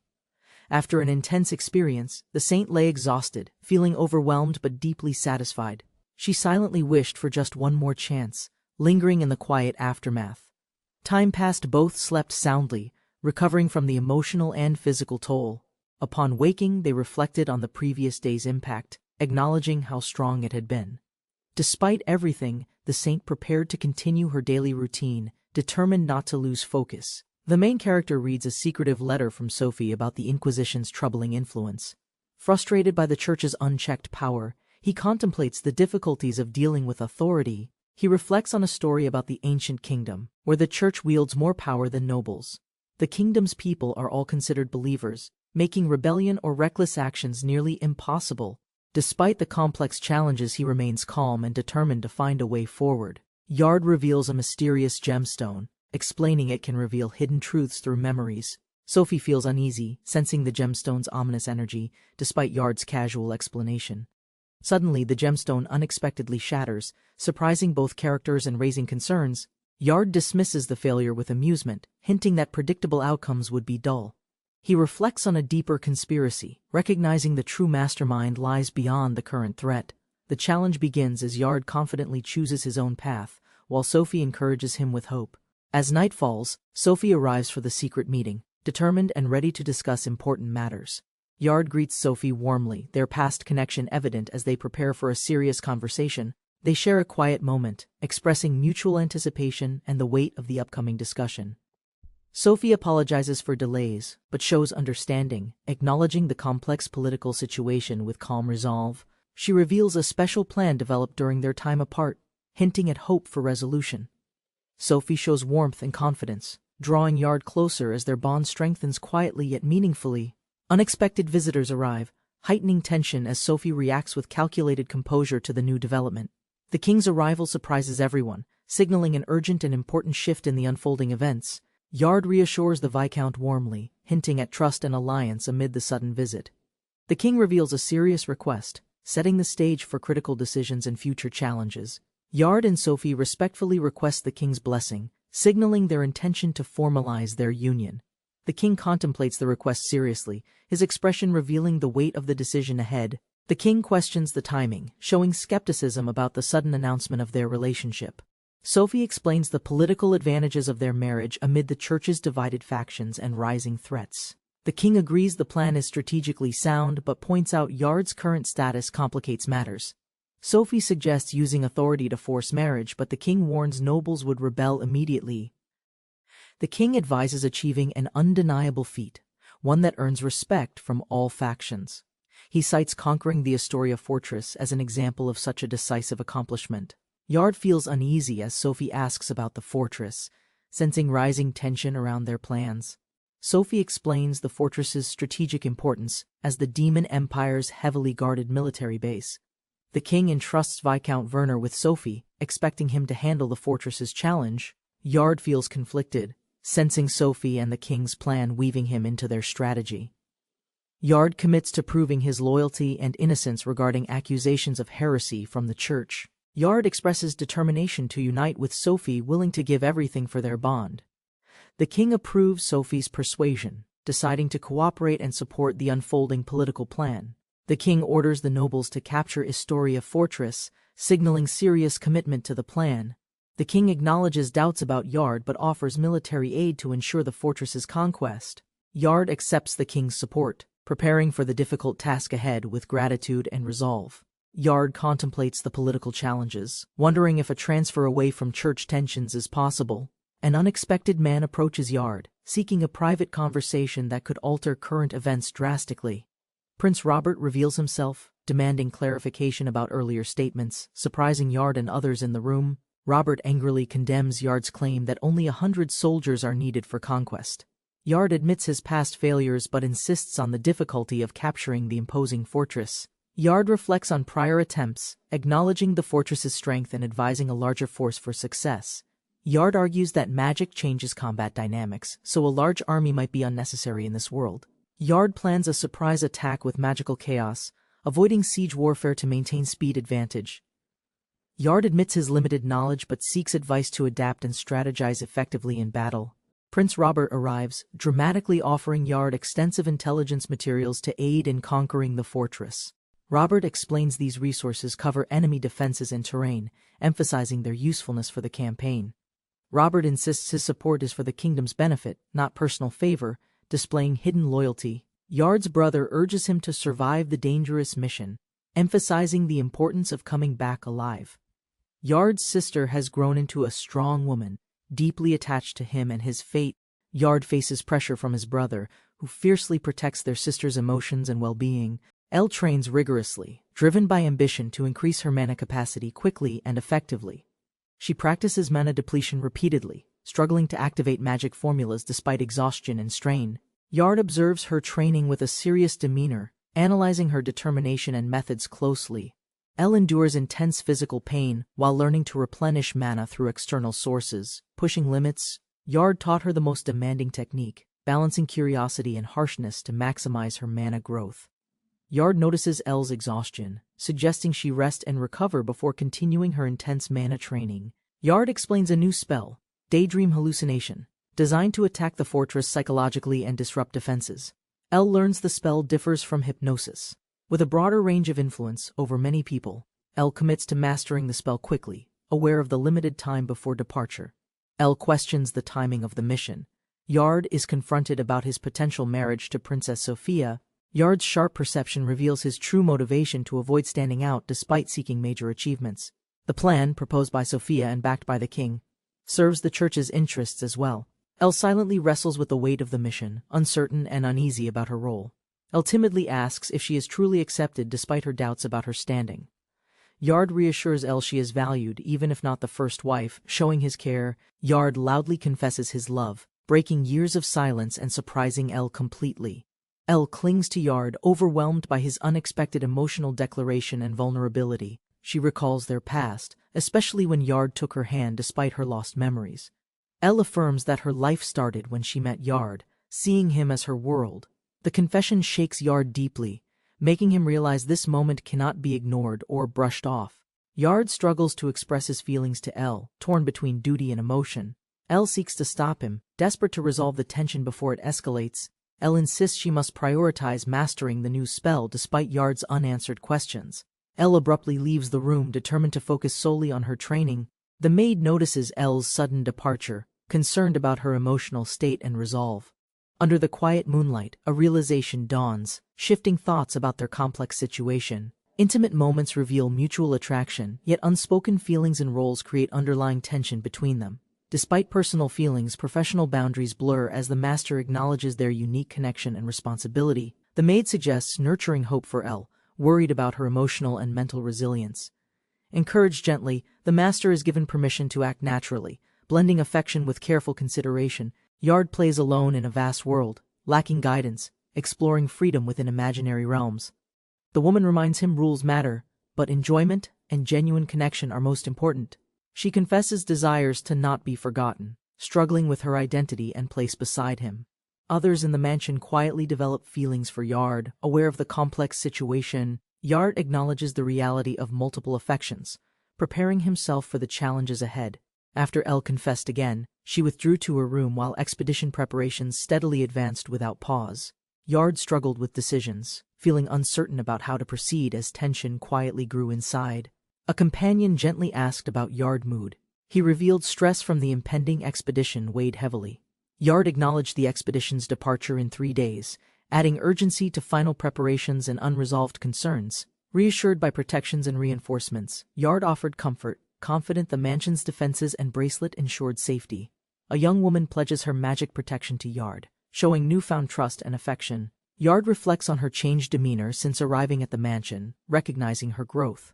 Sophie recalls initially finding the woman bothersome, though now she acknowledges her quiet beauty.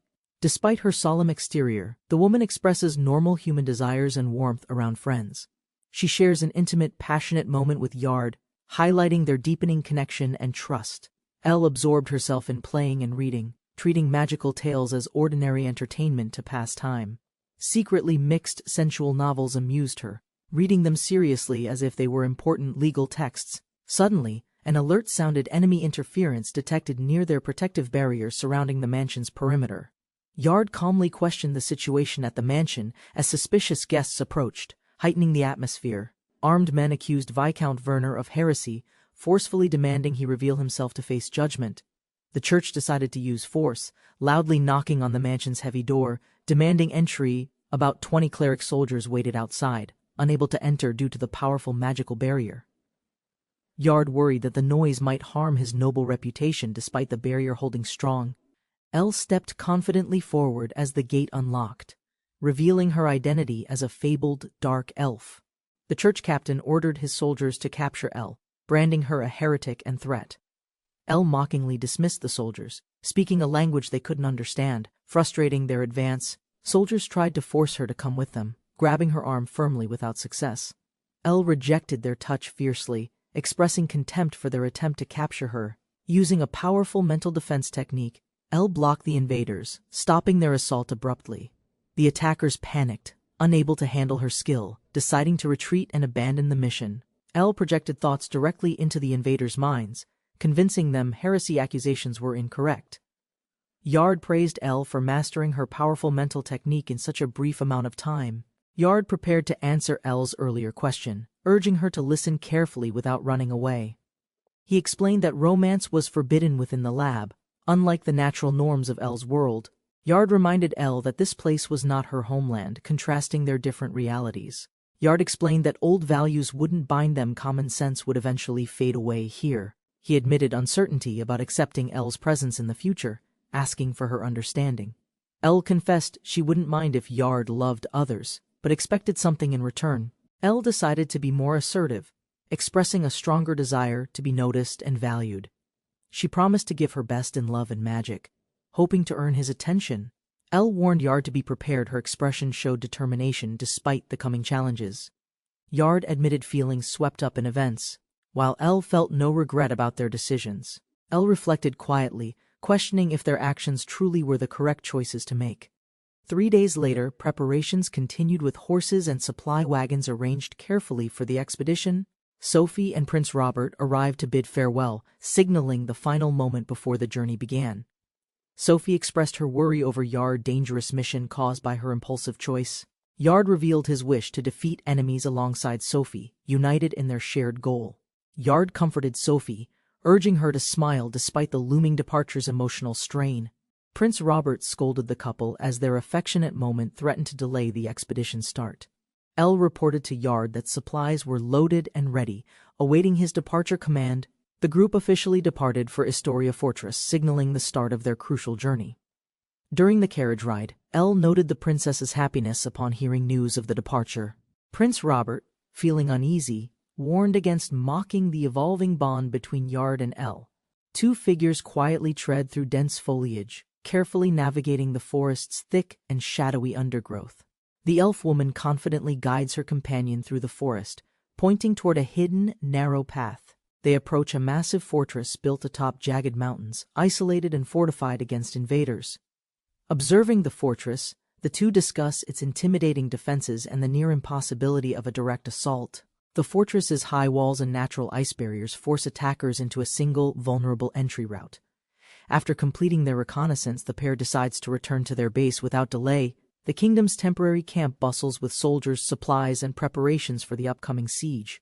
Some soldiers vent frustration, refusing to risk lives in what they see as a hopeless battle. Their commanding officers sternly warn about the consequences of desertion and disrespect toward the prince. Fearful of failing their mission, soldiers anxiously debate options to survive without dishonoring the kingdom. The commander awaits updates, gripping his sword tightly, reflecting his resolve and experience. He reminisces about past victories, knowing strategic planning is essential to ensure success in battle. The commander decides to gather information regarding the prince's true intentions before taking action. He plans to meet with the 3rd Division leader. Sure, discussions will clear current uncertainties. The meeting commences as the division leader kneels, ready to share critical insights with confidence. The commander insists that with their current forces, it's impossible to seize the enemy's stronghold. He mentions that a greater number of troops will be crucial for a successful assault. Yard suggests strategies, emphasizing the need for proper planning to ensure their victory and morale. He raises concerns about the soldiers' fears, calling for clarity to bolster their confidence. Finally, Yard proposes a bold frontal attack, believing it's their best chance to break through.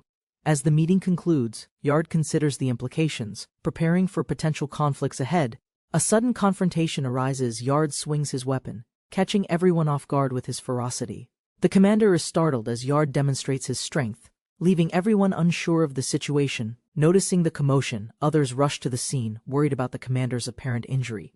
Amid tension, the elf woman demands accountability, asserting Yard's actions and protecting her comrades. Yard addresses the gathered soldiers, assuring them that their current predicament is understood and actionable. He confidently describes his protective magic, claiming it can withstand even the fiercest attacks. The soldiers cheer, inspired by his certainty, feeling a renewed sense of hope for their mission. However, the commander voices concern about the limitations of such magic, fearing overconfidence could lead to failure. Yard dismisses the worries, noting past experiences and emphasizing the importance of courage and unity in battle. Yard addresses the gathering, warning that the commander's actions could lead to dire consequences. He reiterates that their loyalty is to the kingdom, not individual ambitions, emphasizing the importance of unity. Proclaiming the commander innocent, he asserts that misjudgments can happen and should be forgiven. The soldiers rally behind him, their spirits lifted, ready to face the upcoming battle with renewed vigor. In a lighter moment, the elf woman teases Yard, questioning his earlier seriousness and hinting at camaraderie. Yard discusses the upcoming battle, indicating that even the strongest defenses can be threatened. He urges the soldiers to remain strong in spirit and body, ready for the fight ahead. The enemy's plans are reviewed, with soldiers wary of an impending attack on the stronghold. 2 guards express doubt about their defense, recalling previous failures against the kingdom's forces. As they strategize, a mysterious figure approaches, displaying confidence despite the looming threat. Orinpia approaches the guards, asserting her authority. They visibly react, knowing her reputation precedes her. The guards mutter among themselves, surprised by her confidence and the changing circumstances this year. Yard smirks, anticipating the arrival of brave warriors, hinting that future battles will be crucial. A towering castle looms, signaling the start of the mage's challenging journey in the new world. A massive golem appears, threatening the mage. Its size instills fear among the onlookers nearby. The mage charges forward, intending to confront the golem despite its terrifying presence and size. Calmly, the mage prepares for battle, focusing on strategy rather than relying on powerful magic. New allies gather, acknowledging the mage's skill. They prepare for a pivotal confrontation together. The team leader Dalton welcomes the new mage, expressing excitement for his potential contributions. Taichana emphasizes the difficulties of teamwork, especially between her and her brother Yoshu. Amidst playful banter, Rhaenyra passionately defends her abilities, demonstrating her determination and strong spirit.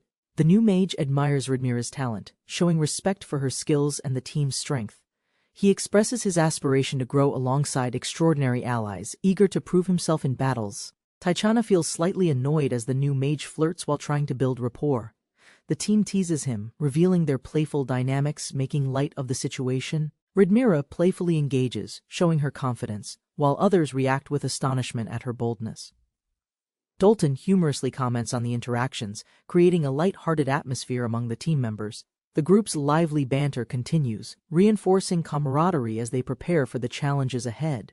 The new mage tries to clarify misunderstandings, feeling flustered by the situation among the team. The narrative shifts to the Dairo Empire, where magic strengthens the agricultural sector but poses challenges. In the northern region, ominous monsters threaten local villages, adding to the kingdom's struggles. He reminisces about his challenging upbringing in a humble village on the border. A determined group prepares for a perilous monster hunt, knowing their lives will be on the line. A massive magical boar charges toward the group, prompting panic among them to escape. The mage feels overwhelmed, desperately trying to summon his magic to fend off the threat. Lucky for them, the magical beast collapses unexpectedly, prompting relief from the onlooking villagers. The mage reflects on his growing abilities, realizing his potential can change the community's fate. He studies diligently to enhance his knowledge, aiming to understand and overcome the Empire's harsh realities. The new mage stands confidently, declaring how his encounters have transformed his identity and purpose. A commanding officer compliments his background, noting his origins from the humble village of Stain. She assesses the challenges faced by his village, acknowledging its struggles due to the central region's politics. The discussion shifts to the northern territories, revealing their strong magical creatures and the strategic importance of this region. Surprised by her candidness, the mage realizes the depth of the impending conflicts and their implications for all. The mage celebrates his newfound friendships, reflecting on the joys of good food and magic. He contemplates the aftermath of war, hoping for brighter days ahead after hardships. The officer guides him, discussing responsibilities within the central nobility and future opportunities. The mage resolves to follow her, believing in a shared vision for their homeland. Excited by the prospect of shared meals and camaraderie, he eagerly prepares for the journey. The mage revels in the joy of friendship, sharing a hearty meal with trusted allies. Meanwhile, Yard rallies his troops, reminding them of their honor and calling for strength. Tensions rise as soldiers reflect on their fallen comrades, urging each other to remember them. Concerned for their future, Yard warns the troops about the harsh upcoming battles ahead. As resolve builds, Yard calls for unity, preparing them to face the enemy without mercy. The commanders set their sights on capturing the stronghold of Historia, planning their assault.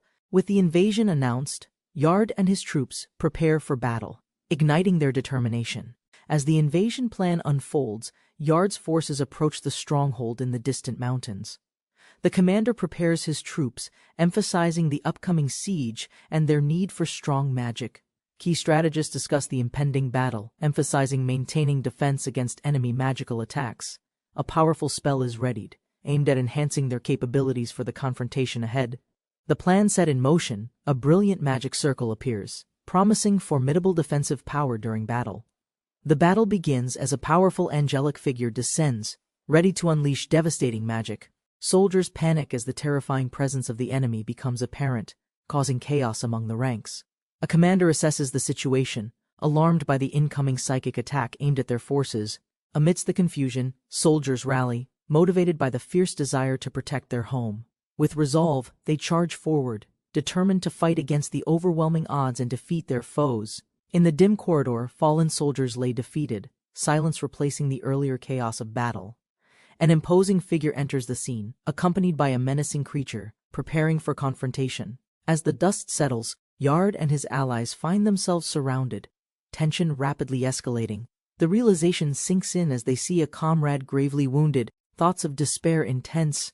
Fueled by anger and determination, Yard vows to avenge his fallen friend, ready for action. The magician summoned intense fireballs, determined to incinerate enemies before they could attack back. An enemy stumbled, dazed by the explosion, unsure if the attack truly succeeded or failed. Unexpectedly, the enemies appeared unharmed, resolved and advancing quickly, forcing the magician into desperation. Realizing magic and sword were ineffective, the magician planned to retreat briefly and regroup. Clutching a captain's medal, he vowed not to let their leader's death be in vain. The injured magician apologized and rushed forward, motivated by desperation and a need to protect. An elf, catching her breath, observed the chaos, worried about the group's status and safety. The group analyzed the tough enemy's massive golems immune to attacks, yet pressing forward relentlessly. Concern grew as they questioned everyone's safety, pushing themselves to stay focused and keep moving. Suddenly, two elves stumbled in pain as a mysterious force struck, signaling a new threat. The young elf girl realized they faced a dangerous kingdom's magic and urged immediate escape. A dark figure's magic restrained her body, revealing this enemy's power unlike common golems. The elf struggled as her body stiffened, unable to move, trapped by terrifying magic chains. The dark figure decided to end her suffering quickly, preparing a fatal finishing spell. With a cruel smile, she crushed the magical restraints and set her sights on stronger enemies.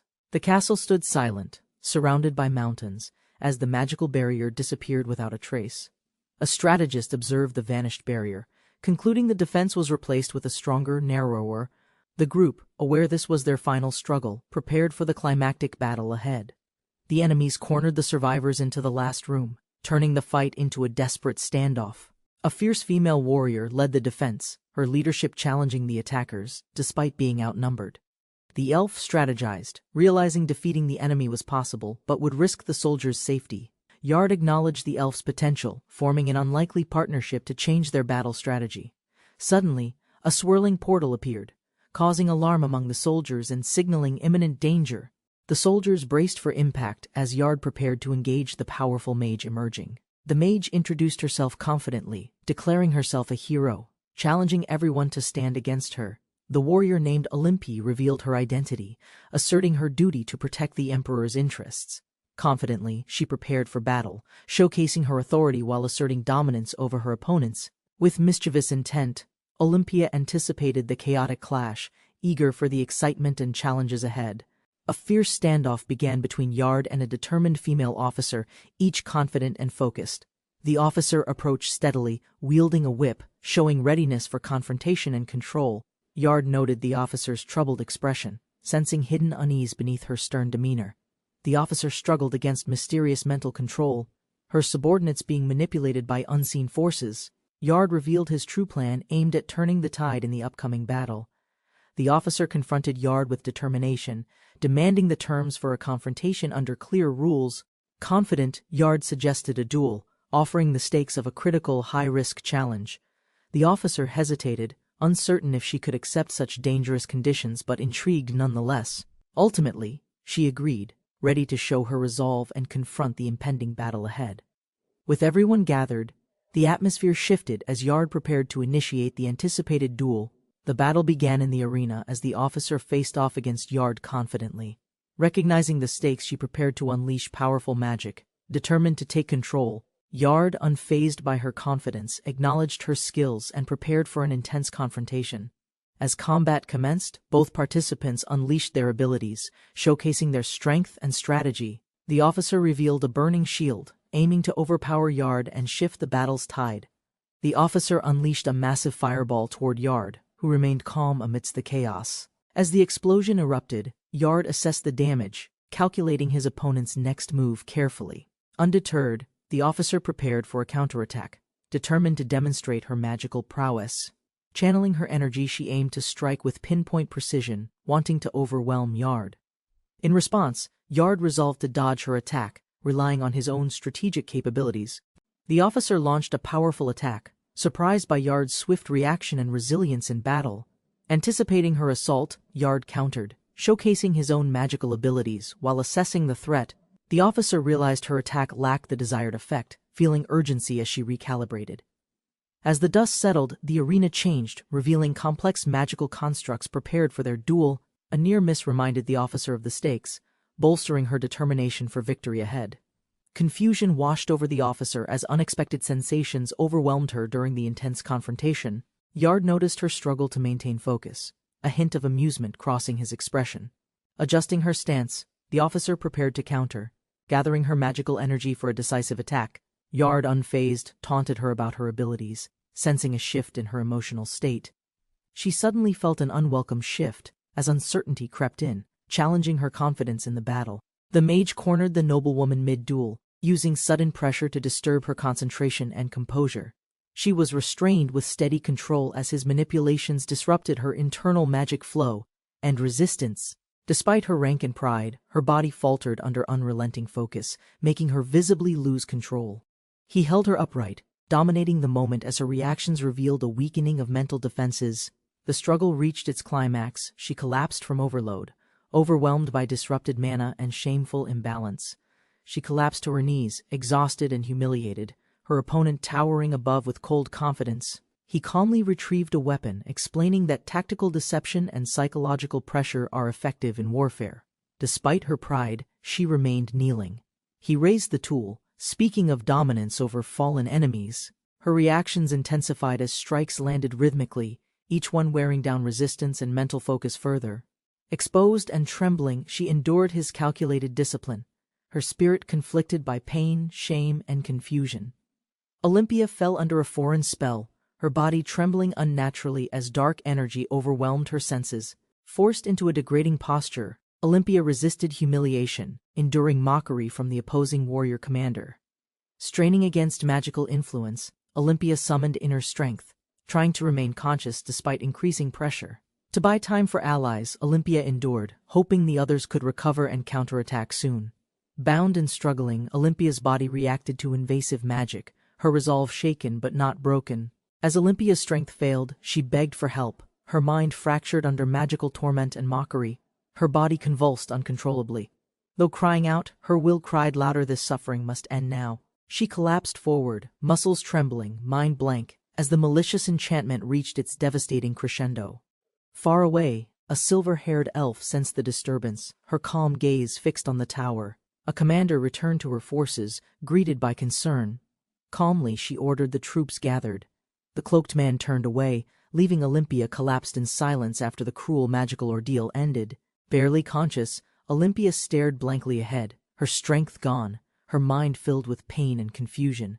After a fierce battle, dawn breaks over the fortress where the master sits solemnly awaiting reports. The exhausted master yawns, still recovering, while his companion updates him on personnel selection progress.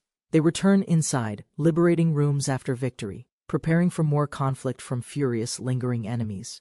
The remaining attackers are quickly subdued using sealing magic, then confined underground to prevent further threat. Despite perfect execution and no casualties, the survivors face grim task of disposing numerous corpses within. After disposing of corpses and purifying bloodstains, night fell across the fortified citadel silently. Yard received word of a gathering ahead but assigned others the task, stepping aside. Though tired, Yard took charge again, preparing to interrogate the defeated enemy commander personally. In a quiet hall, the interrogation chamber stood ready beneath the arched stone columns. The female commander entered cautiously. Yard dismissed guards, choosing direct negotiation without witnesses or escort. Yard declared her kingdom defeated, its territory now under royal control, demanding complete submission immediately. She acknowledged defeat. Stunned, two mages overwhelmed their advantage in terrain and troop strength completely. Yard prepared to decide the prisoner's fate, but the commander interrupted with a personal proposal. Desperate, she bowed deeply, pleading for her soldiers' safe return in exchange for compensation. Offering herself as negotiation material, she surrendered pride and status to save her subordinates' lives. Despite humiliation, she endured the ordeal, clinging to her duty and loyalty to subordinates. Her resilience impressed Yard, who accepted the deal amused by her desperation yet intrigued by resolve. Yard reminded her that sworn oaths among mages bind stronger than any written contract. He pressed her emotionally, ensuring she understood submission meant personal ownership under magical binding terms. With veiled threat and playful tone, he warned deeper commitment meant facing harsher, personal demands.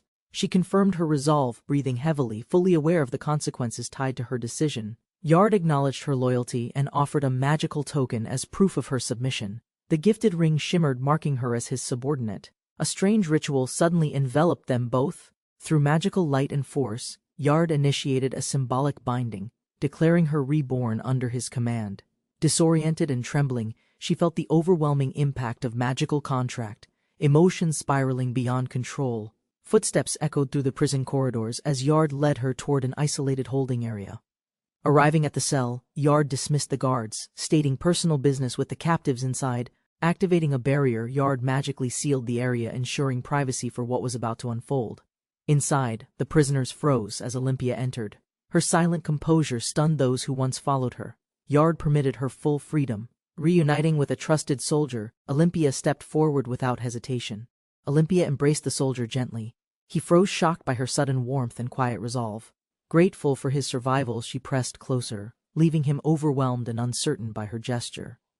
Yard revealed the truth. Olympia traded her freedom to secure her comrade's release from captivity. She silenced his protests, expressing deep gratitude, cherishing loyalty even in her final farewell moment.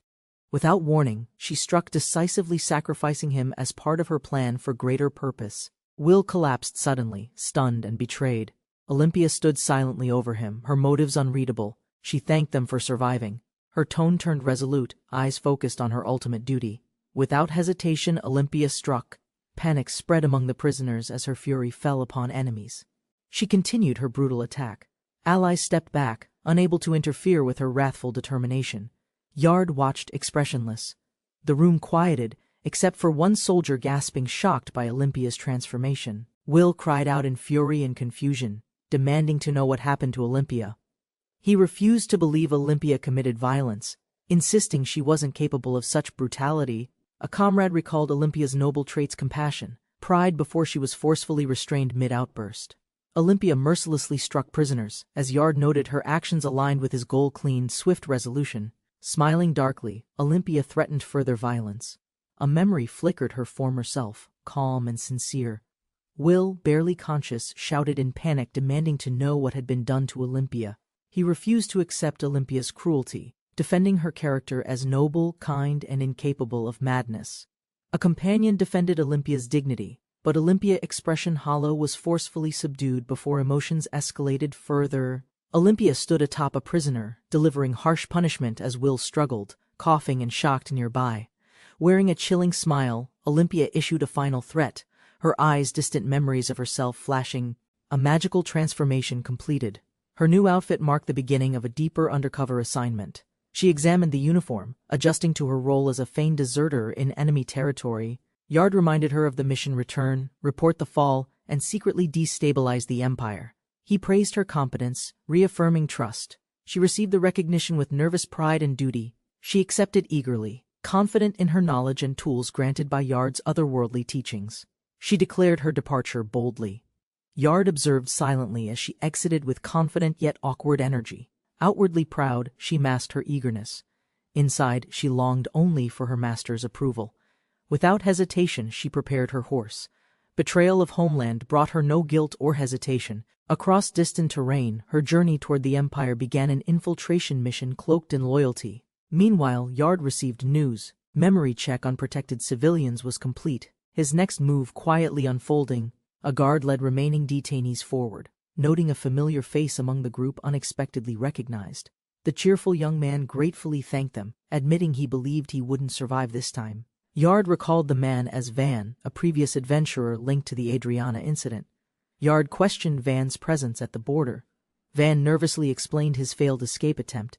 Van claimed he sought strength. Yard, unimpressed, dismissed him as naive and lacking real foresight. She saluted eagerly, energized by approval, while her commander watched silently, hiding his inner doubts. Despite her noble posture, her mind brimmed only with hopes of praise, like a loyal pet. She calmly prepared her horse, feeling no remorse for betraying her homeland in secret. Crossing distant mountains, she approached the enemy's empire, her target now in reach after long preparation. Elsewhere, her commander received reports confirming memory scans. Suspicion lingered despite the seemingly harmless man. 2 weeks later, horses lined up as preparations for the arrival of the convoy finished. The elf and her commander waited outside the fortress, greeting the approaching figure with curiosity. Prince Robel arrived confidently, commended the fortress capture, and shook hands with the leading officer. They moved inside, discussing the prince's unexpected role in command and plans for succession. The prince expressed royal gratitude and announced his engagement to the commander's younger sister soon. The prince requests that Yard's disciple remain behind, needing him for an upcoming assignment. Due to Astoria's bad reputation, experienced mages refused. Only young trainees were available for the task. Yard voices concern about a communication issue, as the disciple doesn't speak the kingdom's language. A translator is introduced, an elf named Levin, who confidently enters and greets the group. Yard recognizes Lewin from before. The translation is needed not for him, but his disciple. Levin makes a cheeky comment about elves, drawing curiosity and discomfort from Elle and Yard. The prince requests Elle stay through winter to help train young magic recruits at the fort. Yard hesitates under pressure, but ultimately grants permission for Elle to remain at the castle. Elle agrees without hesitation, pledging loyalty to Yard's will, despite knowing the task's difficulty. Though saddened to separate, Elle expresses her wish to contribute meaningfully to her master's mission. Levin respectfully asks Elmaya to convey his gratitude to a powerful figure in the guild. A dark elf comments on Elmaya's unexpected cuteness, confusing others about her relationship with Levin. Levin endures a harsh warning from a stern forest elf who demands strict obedience to tasks. Despite initial tension, Levin hopes they will understand each other, considering translation magic for peace. Back at their base, Elmaya immediately confronts Levin with swift physical reprimand for his careless words. Van returns to the guild, greeted casually by guards as he enters the stone-walled courtyard. Van checks if chores are done, then insists on sharing an important story with comrades. His exaggerated storytelling causes laughter among the knights, though some find it slightly over the top. Despite teasing, Van's camaraderie strengthens bonds as everyone enjoys the lighthearted moment together inside. Elma is told she must leave her master and grow stronger on her own journey. A caravan prepares to depart carefully, carrying Elma and her companions through a guarded city gate. Levin reflects on Elma's significant growth since joining the expedition, hopeful it continues smoothly. Elma nervously asks her master if she may communicate with him every night during travel. The caravan moves steadily down a forest path, with orders to endure and speak once every 3 days. A cheering crowd welcomes Hero Yard, who rides through the city in a grand carriage. The lord of the city praises Yard for his successful campaigns, boosting morale among townspeople. In the castle's great hall, a minister discusses controlling the rebellion with strategic accuracy and confidence. Yard explains the success to his allies, noting how teamwork made their victories possible and necessary. As Yard prepares for future challenges, a young woman, Sophie, approaches him, charmingly dressed and hopeful. Sophie joyfully acknowledges Yard's return, excited that he fulfilled his promise of coming back. Yard reassures her about their future, noting that discussions regarding the king's approval are necessary. Sophie, confidently dressed, declares her intention to announce their union. Cheers erupt from the gathered crowd. The king proudly proclaims his recognition of Sophie as Yard's official fiancée before an excited audience. As the crowd celebrates, Yard and Sophie exchange smiles, preparing for their upcoming wedding ceremony ahead. A town crier announces a reward, hinting at new developments for Sophie, Yard's fiancée. Yard feels pressured by the expectations around him, increasingly aware of lurking dangers ahead. Sophie playfully flirts with Yard, comfortable in his presence while showcasing her affection, undeniably. Amidst the playful tension, Yard contemplates their relationship's challenges, aware of the risks involved. Sophie mischievously suggests she's ready to take action, teasing Yard about their future ahead. A hidden stairway leads underground. Suddenly, a mysterious pillar of energy bursts into the night. Yard staggers out, breathless from the magic surge, heading toward Tiara's room for support. Hearing strange sounds inside, Yard opens the door, surprised by voices filled with strained emotion. Peeking in, Yard freezes. Tiara appears overwhelmed, clutching herself, clearly caught in a private, intense moment. Stunned, Yard witnesses Tiara trembling alone in divine ecstasy, murmuring his name through heavy breaths. Tiara, caught in trance, is jolted when Yard intervenes. His sudden action shifts the air drastically. Yard closes the distance, holding her down, asserting calm dominance as Tiara trembles with surprise. He questions her vulnerability. She gasps, caught between reason and raw confusion at his boldness. Her body reacts involuntarily, clothes loosened. She insists it's unintentional, but her hesitance continues to waver. Yard touches gently, studying her reactions. Tiara squirms, overwhelmed by sensitivity and the charged atmosphere. In a private room, Yard confronted the maid, overpowering her resistance with controlling, sudden intensity. Yard grew aggressive, demanding submission. Her hesitation was overtaken by his forceful advance, leaving her disoriented. She tried to apologize, but he continued testing her, pushing past reluctance with escalating physical insistence. Yard compared fantasy and reality, proving dominance. She struggled to endure his assertive, unyielding demonstration of power. Her body trembled as he challenged her limits, offering more if his control wasn't fully enough. Yard maintained his grip, testing her limits as Ferris trembled under his growing emotional pressure. Pinned and overwhelmed, Ferris pleaded. Yard refused to release control, fully asserting his will over her. Her strength gave out. Yard's dominance pushed her past resistance, making her submit without further protest. Breathless and dazed, Ferris lay still. Her body reacted despite her earlier cries and silent resistance. Yard stood silently, watching her sleep. He muttered her name, unsure whether lines were now crossed.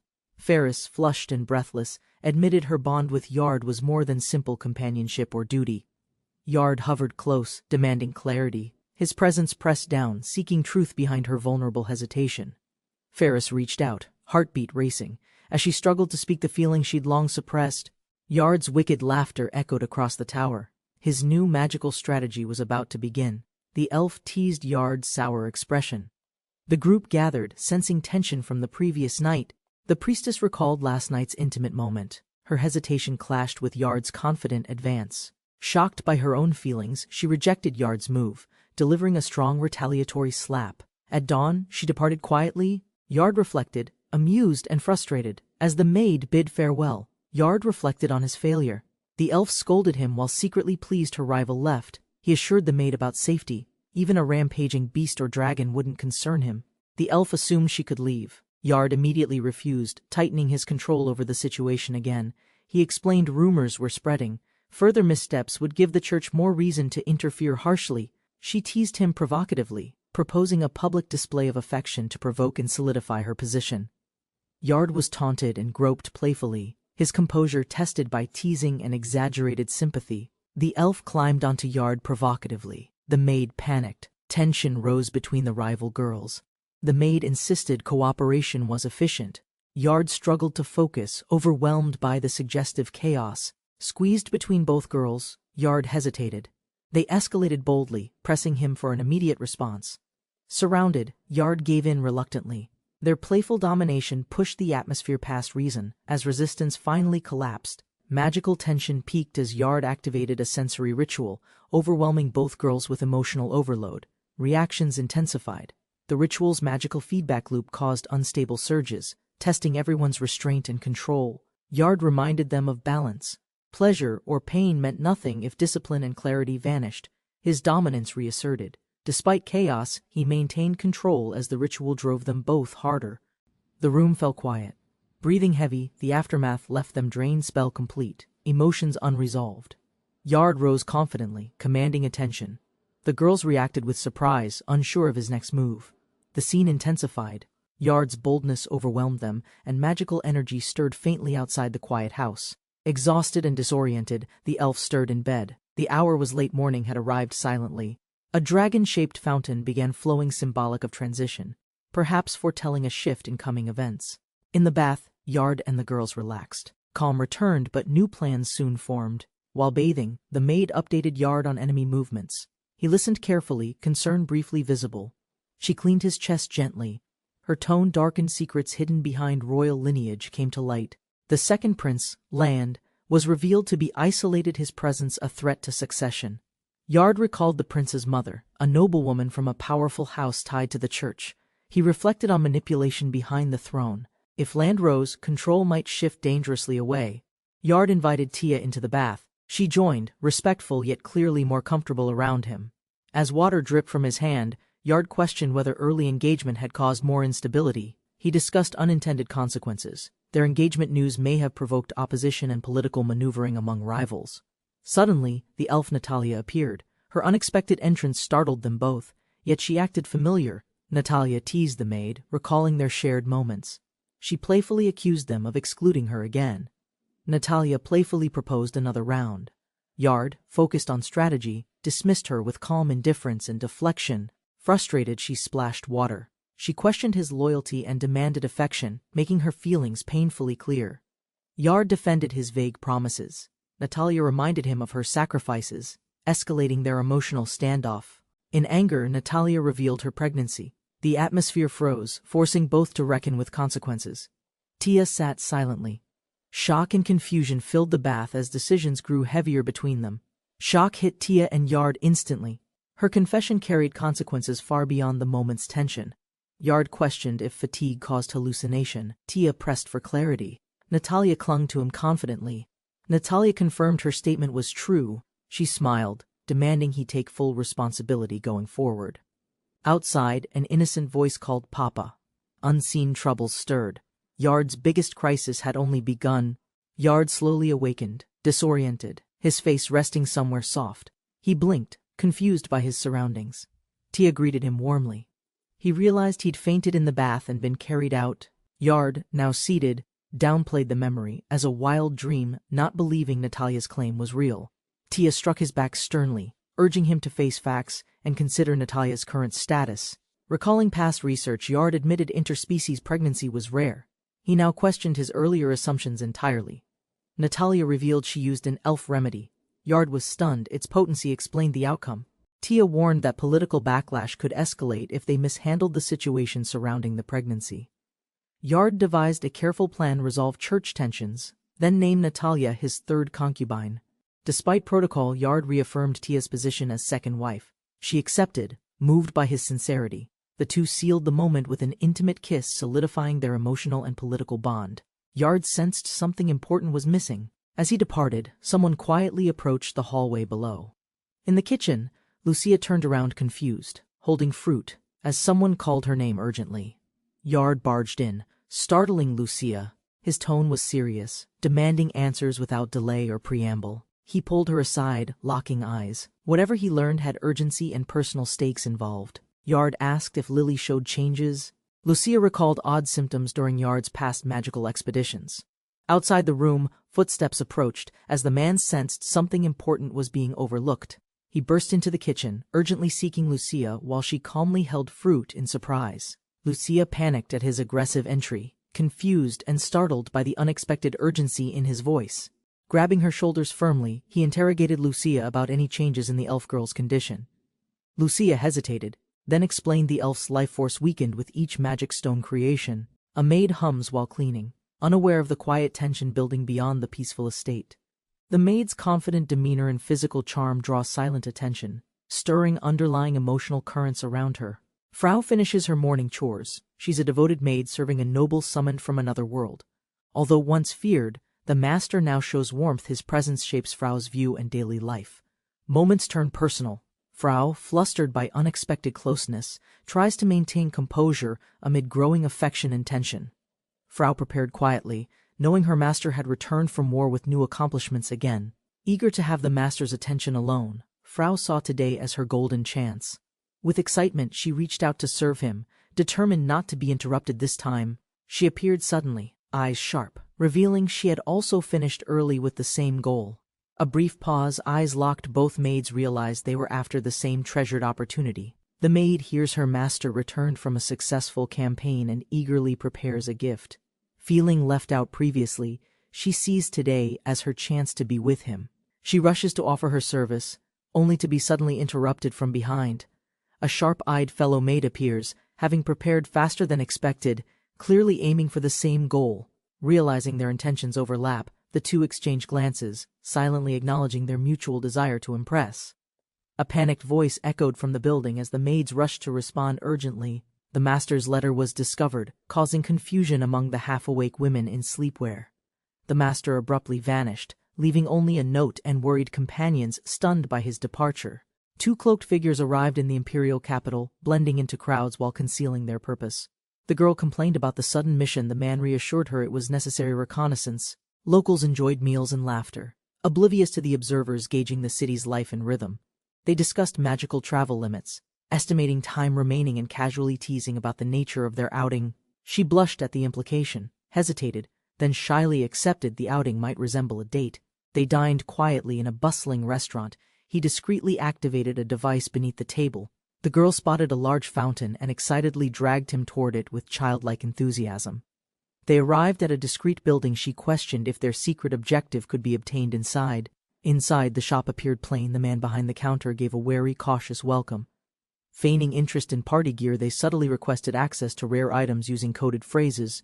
The clerk pulled aside a curtain, gesturing silently for them to enter a concealed chamber.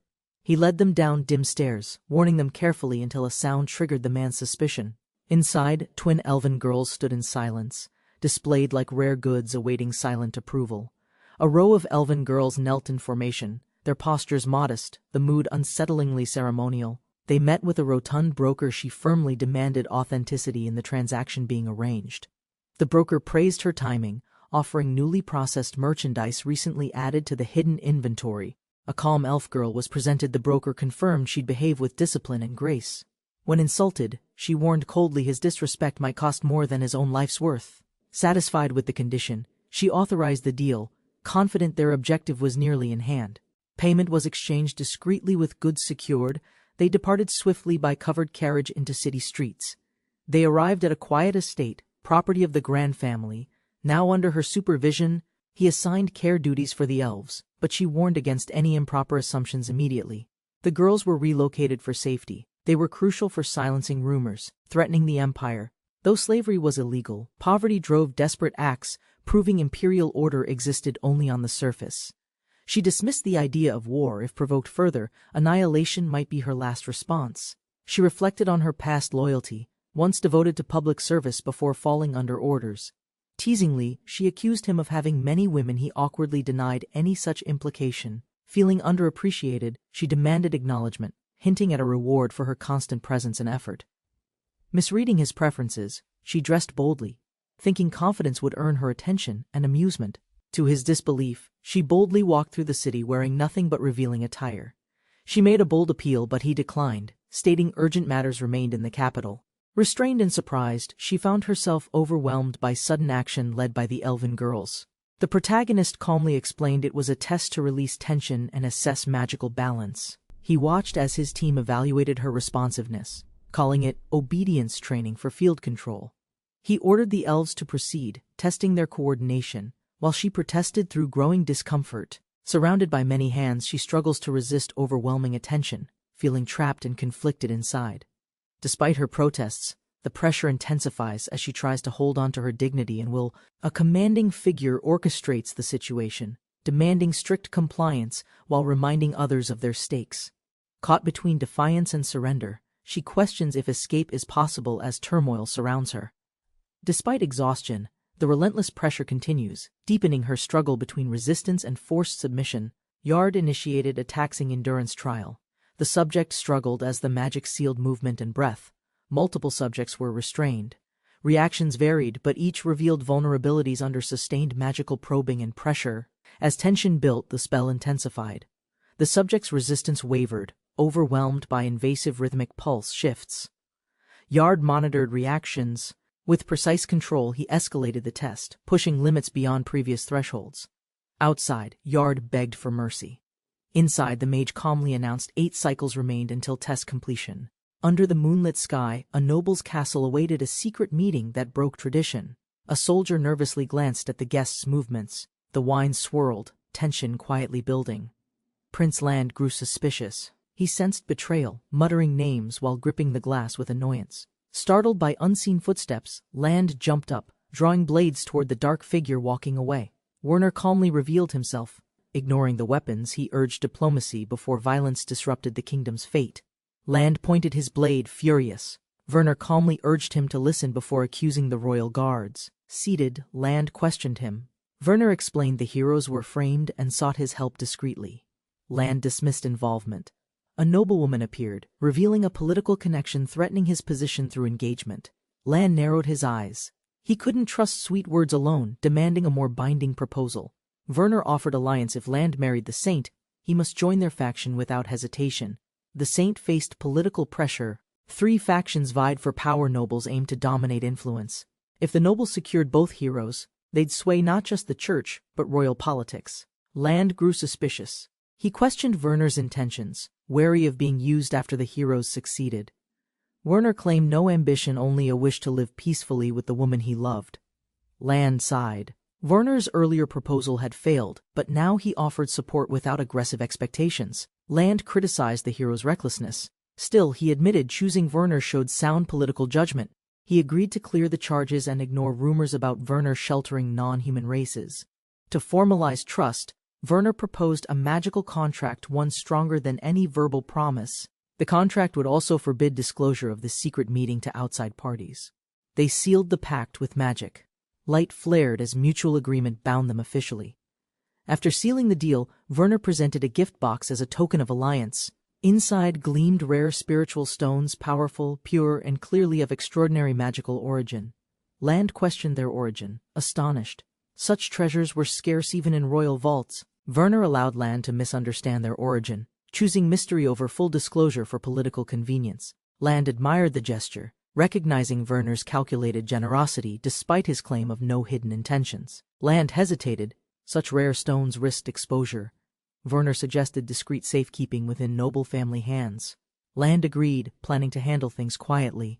Meanwhile, the castle and church remained under surveillance. Elsewhere, a girl in the 3rd district quietly read a book, thoughts visibly disturbed.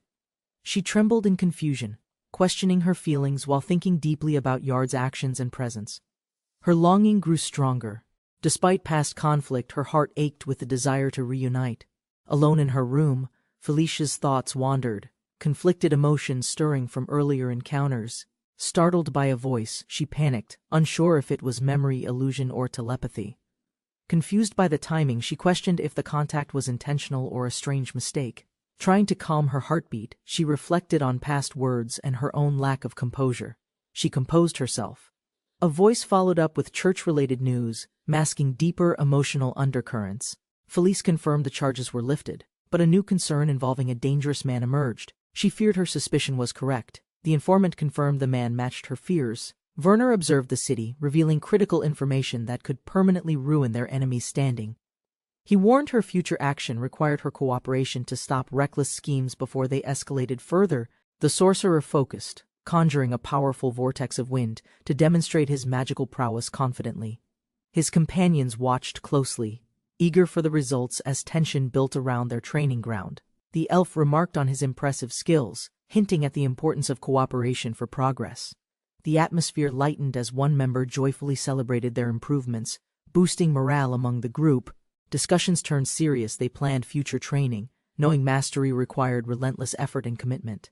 The elf challenged her companions, hinting they shared similar experiences and should understand each other better. The group discussed their appearances casually, highlighting how beauty standards varied across different cultures and races. An elf suggested meeting the prince, noting that the royal family maintained high standards for interactions. Amid laughter, they debated various activities, sparking camaraderie as playful rivalry emerged among friends and future adventures. The elf hesitated, but considered joining the date, realizing it could deepen bonds between them all. A powerful tornado attack struck the castle, causing major damage despite urgent defensive efforts. The group calmed after the threat was neutralized, relieved the danger was successfully averted. Yard focused on research, carefully preparing for upcoming events amid ongoing tension and responsibilities. Plans progressed for a bold daytime tour into enemy territory, demanding precise timing and strategy. Exhausted, Yard returned to surprising welcomes maids in swimsuits awaited, signaling an unexpected moment of respite. Yard endured pampering from the maids all night, caught between exhaustion and unexpected care. The next day, preparations for the wedding ceremony began with detailed planning at the castle. Experienced staff assured a flawless event, explaining their long-standing tradition of handling noble celebrations. Yard focused seriously on protocols while admiring his companions' enthusiasm about the unfamiliar customs. The staff praised Yard's youth and charm, expressing admiration and kindness throughout the preparations. Yard's partner warmly promised a joyful wedding, preparing him for the upcoming important ceremony. Discussions quickly turned to dress plans, with instructions sending Sophia to another room immediately. The maids debated dress patterns discreetly, teasing prospects while keeping the final choice a secret. The mystery dress remained hidden, adding excitement and curiosity between Yard and his companions. Yard reflected on marriage, a complex bond mingling desire and strategy, marking a pivotal new chapter. Yard resolved to stay vigilant, appreciating the straightforward kindness shown by his partner. Yard instructed a maid to stand down, preparing for an important meeting within the castle. He reunited with a dark-skinned elf named Lily, noticing her weary yet resilient demeanor. Yard assigned her a crucial task, advising her to stay cautious and consult a doctor. Lily admitted ignorance on a certain issue, hinting at complicated matters that demanded swift resolution. Yard explained the urgent need for an actress, surprising Lily, who never acted before. Confident, Yard assured her she would perform brilliantly, encouraging her despite her doubts. He cast a magical flame into Lily's eyes, awakening her hidden power inside. Transformed, Lily embraced her new role, becoming the famed actress they desperately required. That night, preparations continued silently as the mysterious new chapter quietly unfolded. Yard prepared for an important meeting as the church carriage arrived with arriving guests. Yard and his maid walked to greet guests, signaling the beginning of a significant event. A young woman named Fales was introduced, showing confidence despite the tense atmosphere. Marco, a high-ranking inquisitor, appeared, revealing a mysterious connection to the noble Vellner family.